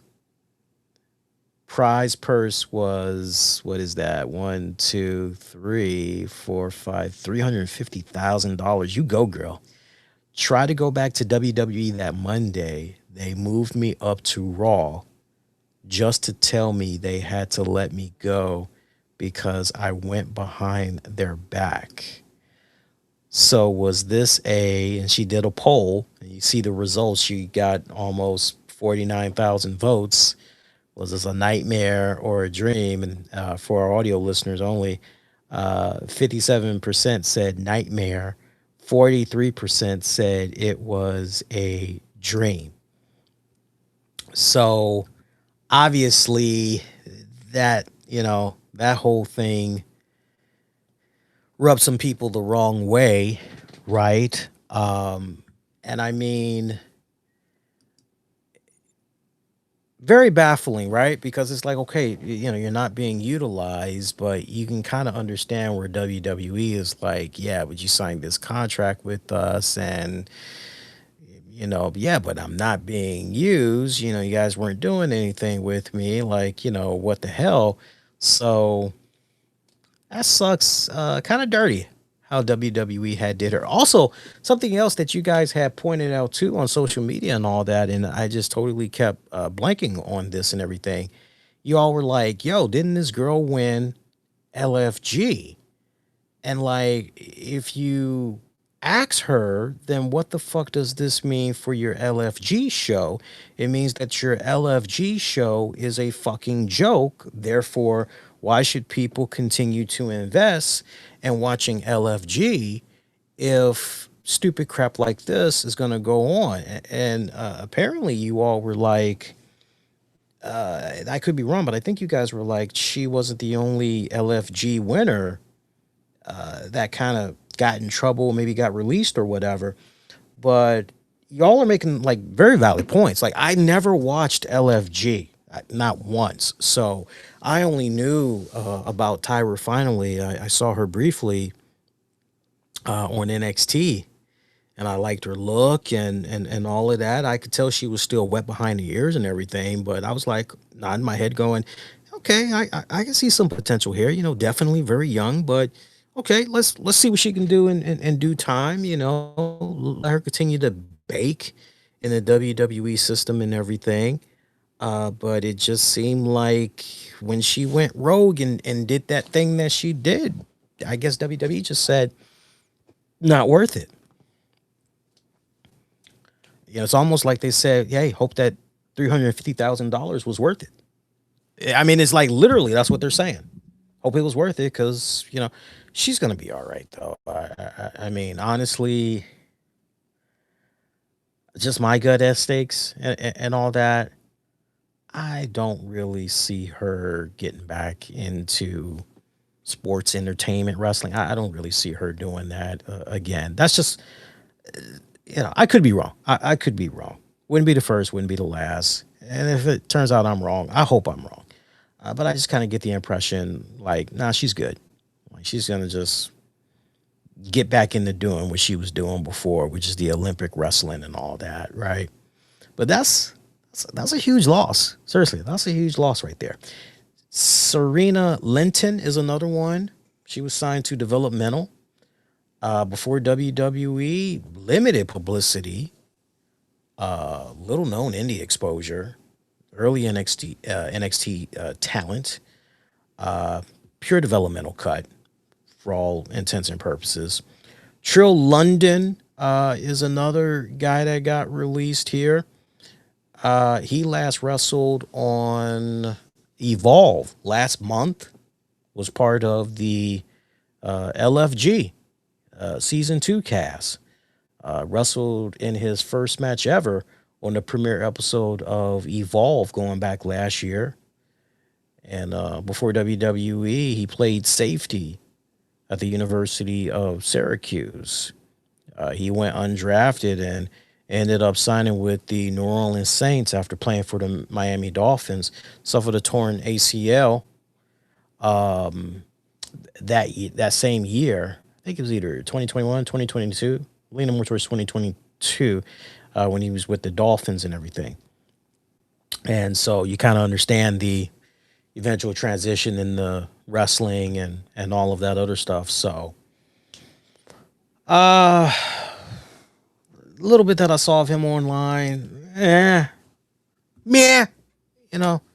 them's the breaks, Chris Island is another one that was released, signed via NIL before WWE, was playing college football, Penn State, came off like an athletic prospect in NXT. This was another project cut, before payoff, basically. That's pretty much how I'm looking at that one. I'm trying to think. I feel like I might be missing somebody here.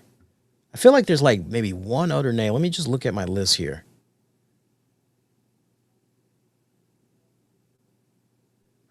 Did we talk about Tyson DuPont?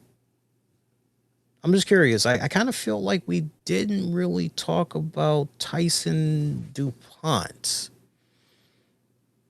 I don't know. But he got released. He had announced that he would be undergoing hip surgery earlier this month and everything. He'd been apparently dealing with. Yeah, we did mention him. Yeah, I know how we mentioned him, but we didn't really segue into him. That's what it was. Yeah, he'd been dealing with pain since summer of last year. And he actually ended up going to X to talk about his departure, saying, I want to take a moment to say thank you, WWE, and for all the fans, for all the love and support these past 4 years. My time with WWE has come to an end, and while it's not the outcome I hoped for, I'm truly grateful for the opportunity. Being able to step into the ring and live out part of my dream is something I'll never take for granted. To everyone I met along the way, thank you for the lessons, the guidance, and the memories. This is just one chapter in a much bigger journey. I'm excited to keep working, growing, and most definitely to keep chasing greatness. The best is always yet to come. He's got a great look to him, too, by the way. Really great look to him. Some of the bigger names, man, the world is their fucking oyster as far as like what exactly they want to try to do, right? But for these younger folks, they signed via NIL deals and all that other stuff. I mean, if you are JCW, if you are NWA, MLW, TNA even, right? Like, you are looking at these names and you're going, yo, I can like do some stuff with these folks, right?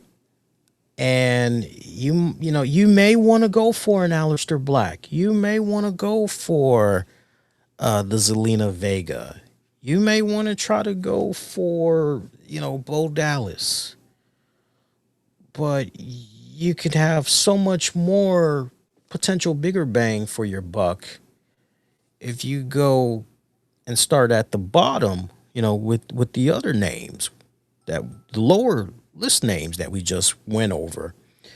You could do so much better starting from the bottom and looking at those names and seeing if you can work out some type of a deal for them to come and do their thing for your respective promotion, right? If I'm looking at Maryland Championship Pro Wrestling, got to give them a cheap plug, right? Since they're out here in the DMV, I got to show them love. But like, you know, if you're, you know, little mom and pop organizations, wrestling promotion organizations like that, you want to try to, you know, see if you can get some of those lower names at the bottom and like look at the whole win-win situation that you can do right there, right? You're getting some really good exposure from a former talent that's been seen on television and all that, right?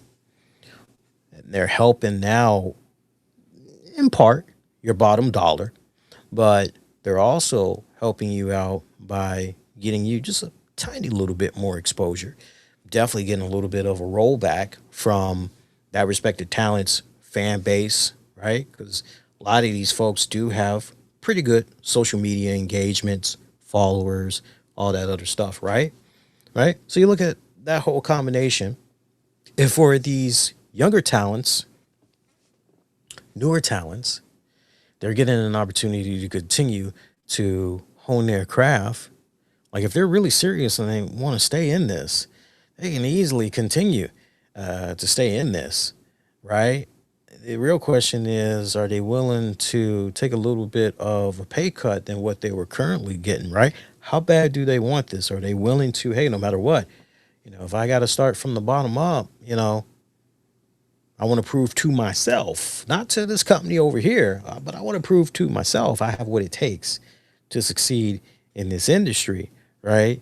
And only they know the answers to that question. And then also at the same time, you know, not for nothing, you know, but like some of these folks, you know, we don't know their way that they were living, right? We don't know their livelihood. We don't know their financial status as far as like, were they just one paycheck away or two paychecks away from a serious accident going down where they could be out on the street, or, you know, we don't know their situation, right? So for some of these people, they may need to, I need work like yesterday, right? Like we're good right now, but man, you know, I got to make sure that X amount of money, bare minimum, this is continuing to come in. You know, for others, you know, that may not really be an opportunity. They may have to just go right for the jugular and be like, who is opening the checkbook for me, right? But like between all the promotions that we just mentioned, but then most importantly, these mom and pop promotions that's been around for a good minute and everything, you know, it's a great time to be a wrestling fan right now with all the variety of promotions that's out there, right? You're tired of WWE, or you're tired of AEW, or you're tired, like there's so many alternatives that you're able to check out now, right?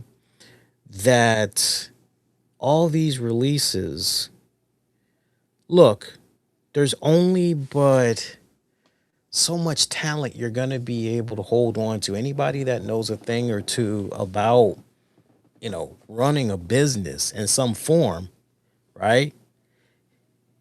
You can't keep holding on to all these people, especially when you're not doing your usual rounds of live events, house shows, all of that stuff, right? Now, Tony Khan and AEW, I want to make sure, like, we don't leave no stone unturned. they pretty much are in the same position that WWE is in with their limited dates as well, within reason, right? So, like, they are only going to be able to do so much. There's only going to be but so many people that's going to get signed by Tony Khan for AEW, right? But that's okay because there are other promotions that some of them we just highlighted that would be willing to go, hey, let's do this, right? So what I'm saying is at the end of the day, if these men and women, if they are serious about that wrestling, they want to continue to have it be part of their life, they want to continue to hone their craft, there is going to be options. There's going to be options. All they got to do is just put in the time and the effort. No different than just filling out a fucking application, right? And some of these names I'm looking at. I'll be honest with you. Some of these names I'm looking at, and I think you guys can kind of get a really good idea if you've been listening long enough. You know which names, like, without a doubt, yeah, we ain't seen the last of them. And then there's some names that you can just look at here and go, yeah, we've probably seen the last of them. They're probably going to go back to living a civilian, quiet life, maybe, right? You always want to make sure that when you're in a position where you're working for somebody like a WWE or whatever, network.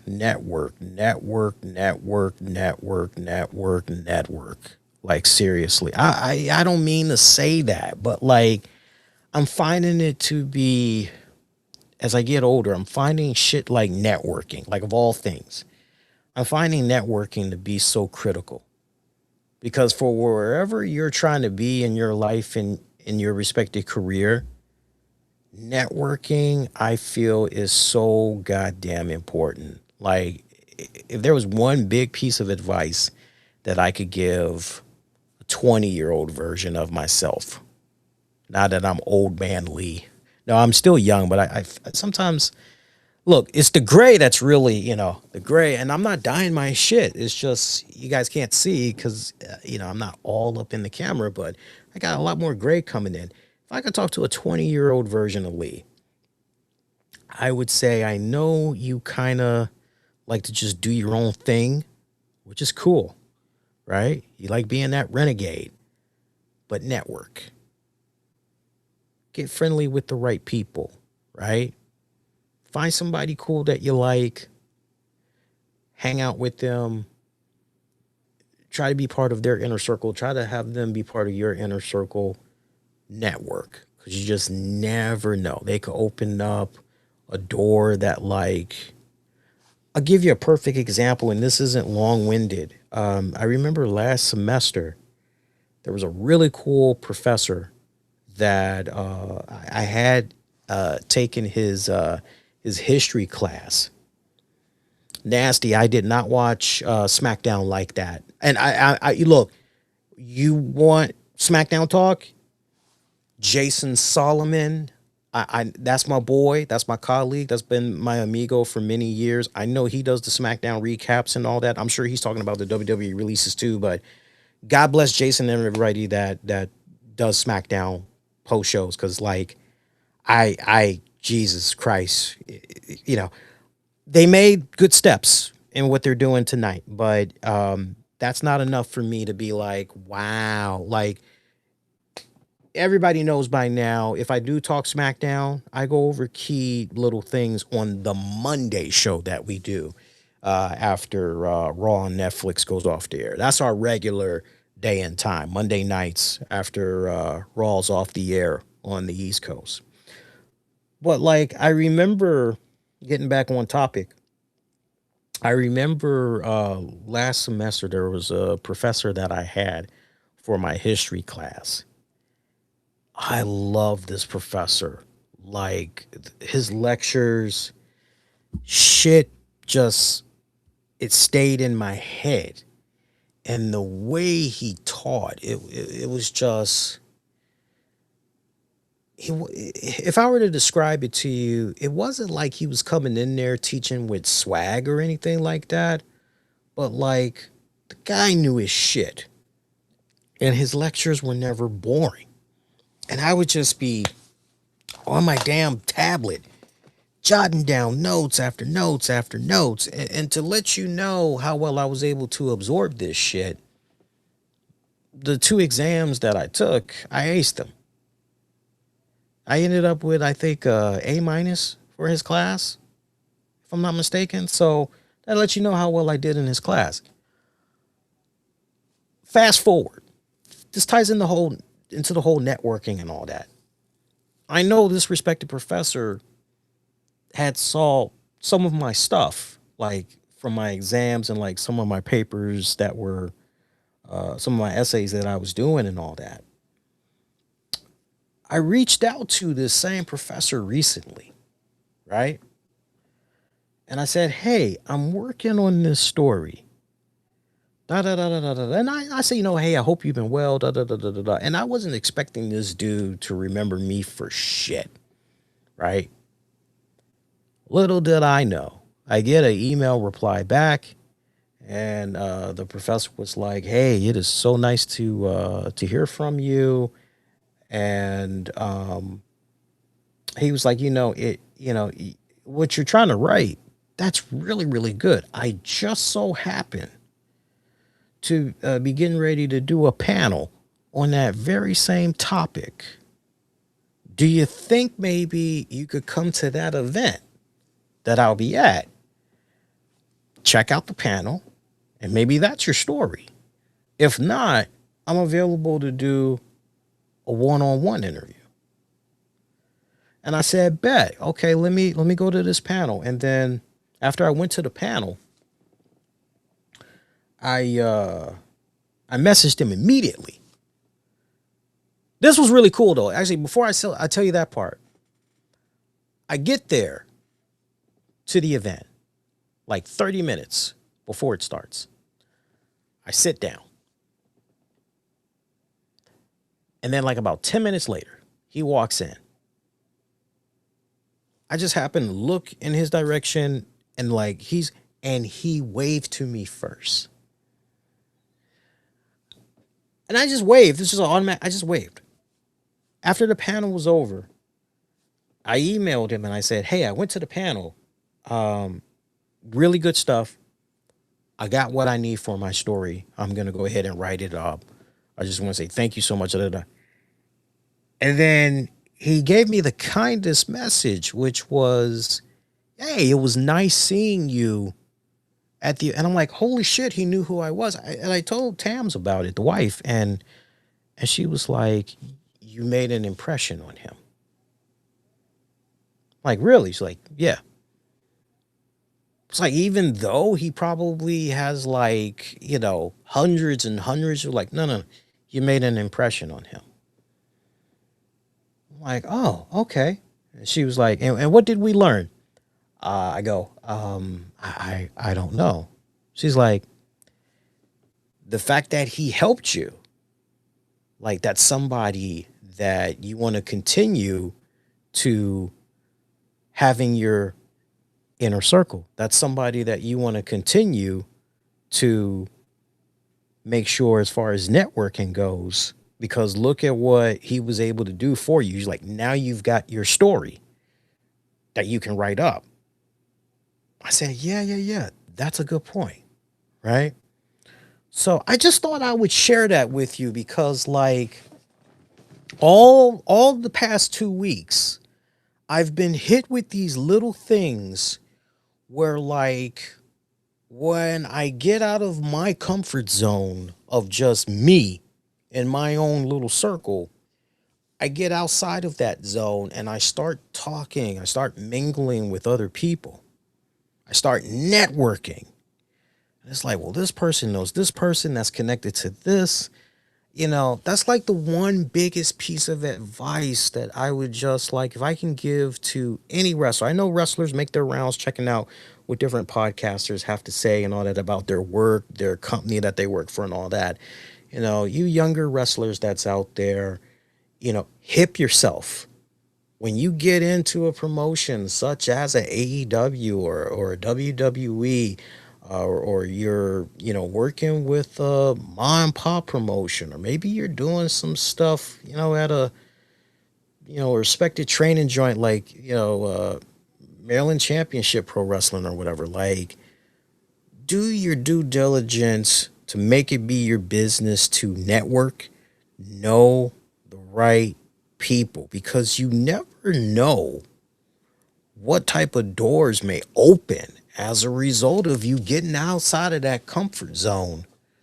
Well, I'm just going to show up from work. I'll do what I need to do and all of this other shit. And, that's it, right? I want you guys to be in a position where if something like what happened today on this Black Friday of April 24th, 2026 goes down, next day or a year from now or whatever, I want you guys to be in a position where you go, hey, man, I'm all right because I made my connections. I got my network. I'm ready to go. That's how you gotta fucking do it. Let's see. Nasty saying, I can't believe the Fed dumped the Wyatt Sicks. Hopefully they can come to AEW where they'll be more respected. Be careful what you wish for.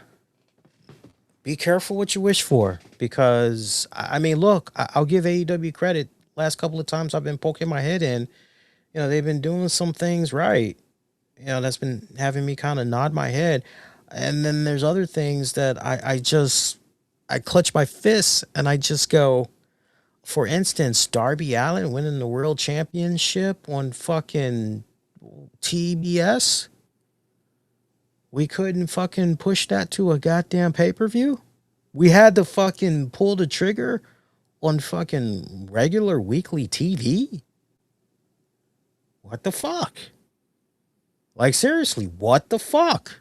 I look at that and I shake my head at that. I do. I mean, I'm down for shaking it up from time to time and all that other shit, but it's like, because my thought process, well, gee, if you're going to have the motherfucker lose a championship, why not just do it at a pay-per-view? Get more money. You're building it up properly. Like, what the fuck, right? So I look at little instances like that, and that's why I'm saying be careful what you wish for, right? I would just like to believe that under the right circumstances, and like my message to guys like Bo Dallas, Eric Rowan, Dexter Lumis, Nikki Cross, if all of you guys are thinking about AEW, Tony Khan, one of the first things I am saying to Tony Khan in those contract negotiations, I am going 100% creative control. 100% creative control. I want to control, like, if we're going to do this, like, it needs to be done our way. That's how we got to do it.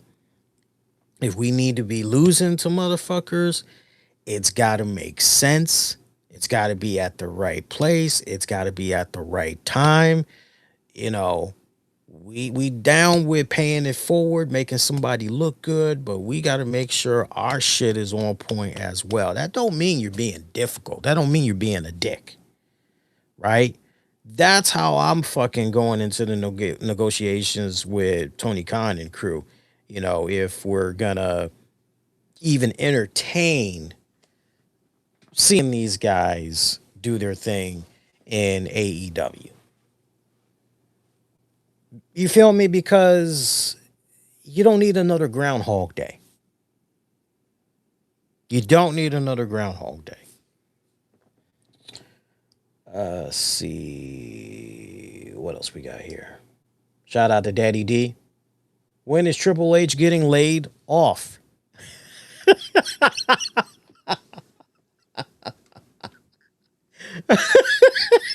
I love that.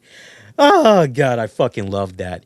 Your guess is as good as mine, my friend. But as we, Is it really the fault of Triple H? I think it's a 1-2 punch right now, isn't it? Because we heard that recent interview, and me and Tams are going to talk about it more on this weekend's Wrestling with the Topics, but I'm aware of that Mark Shapiro interview. And shout out to my boy Mish from Wrestling Soup. He did a great job cleaning up the audio because it was horrendous what was out there initially.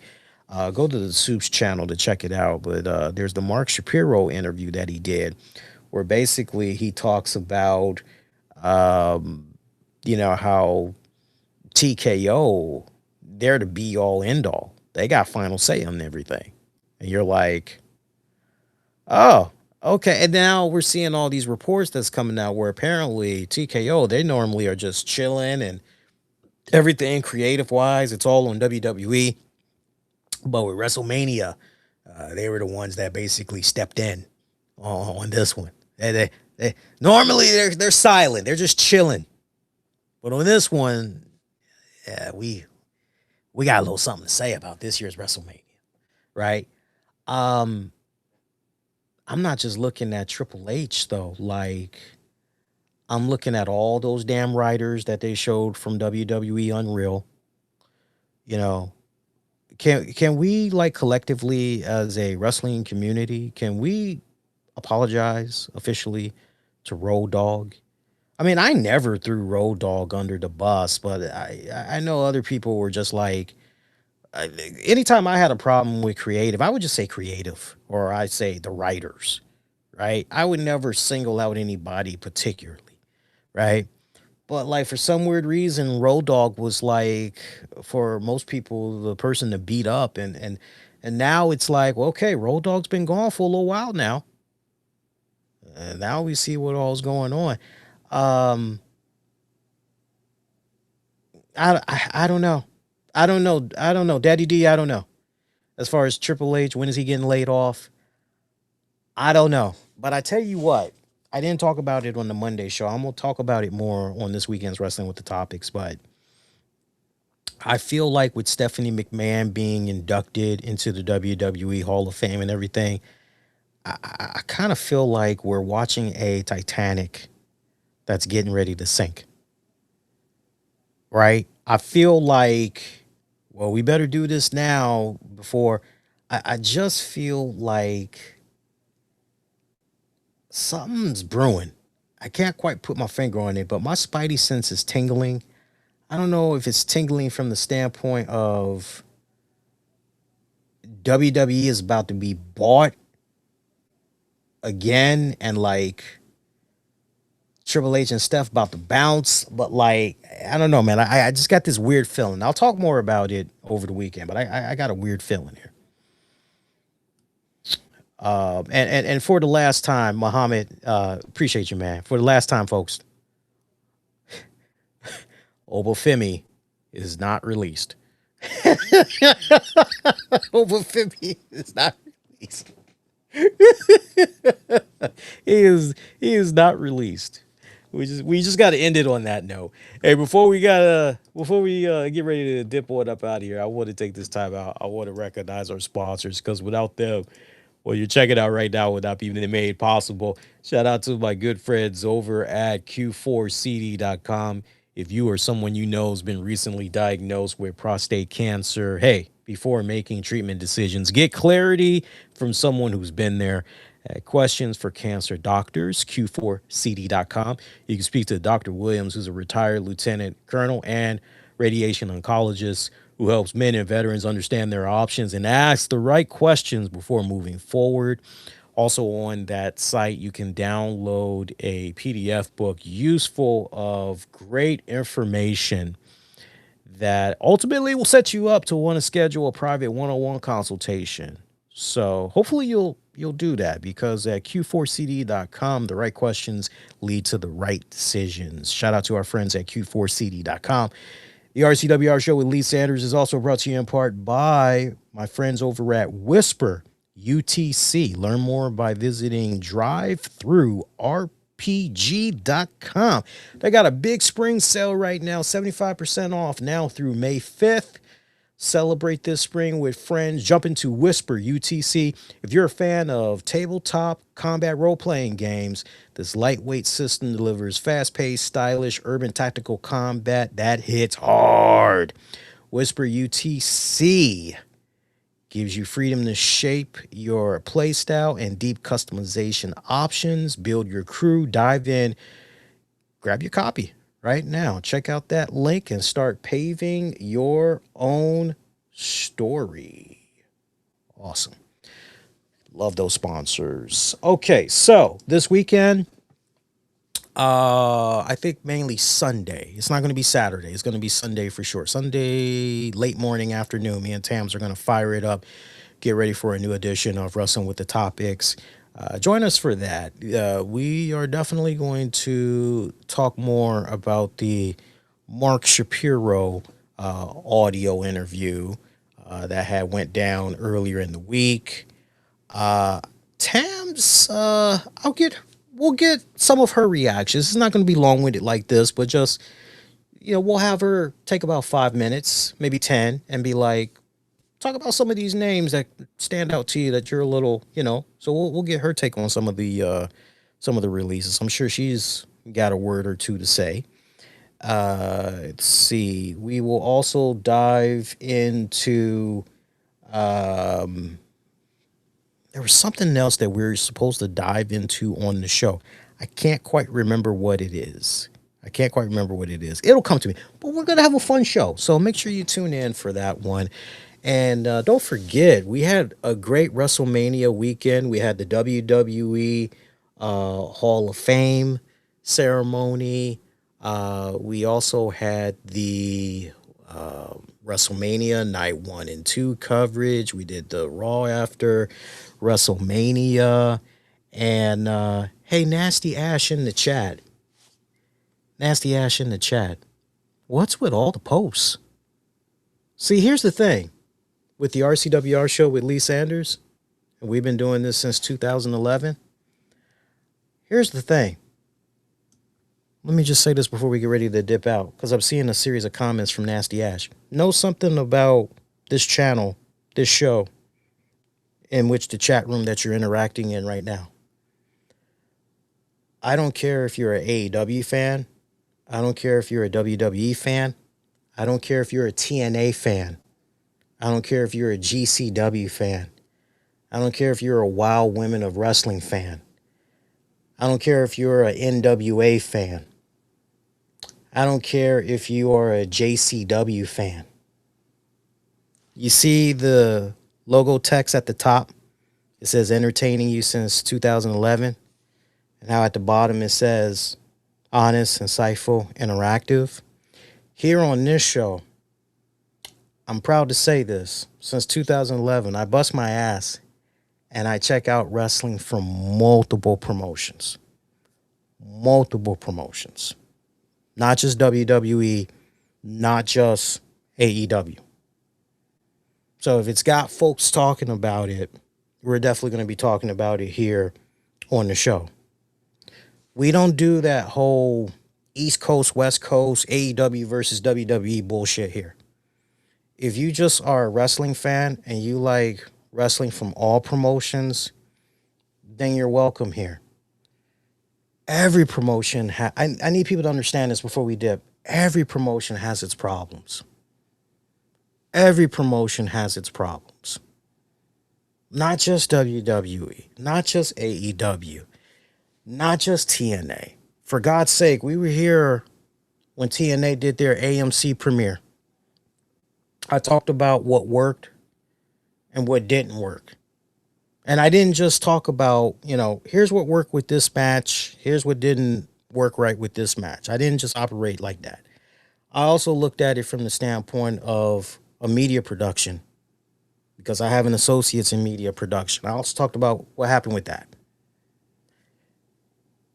And I give TNA credit. They went into the very next week.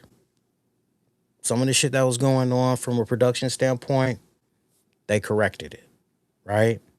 But we talk about everything on the show. Whatever's got people talking. Some weeks, it'll be just strictly WWE and AEW heavy.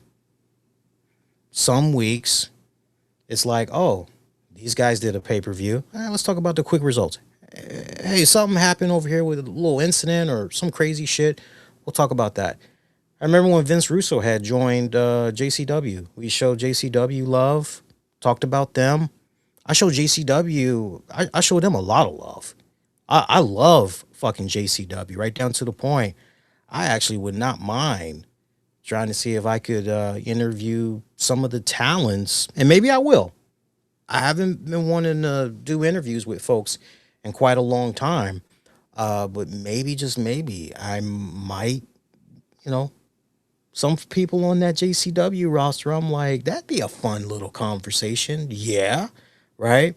So just know that. Just know that. So if you want to do that whole WWE sucks, AEW rules, like, you're going to fall on deaf ears here, like, very, very quick, because that's not what our audience is about. We got folks that's mainly like, God, what would you guys say? Like 18 to 55, but it's a mature group. It's like they know when they come here and they listen to this show, they know they're going to get the most well-rounded, unbiased, unfiltered, all the way around type of look at some of this shit that's going now, right?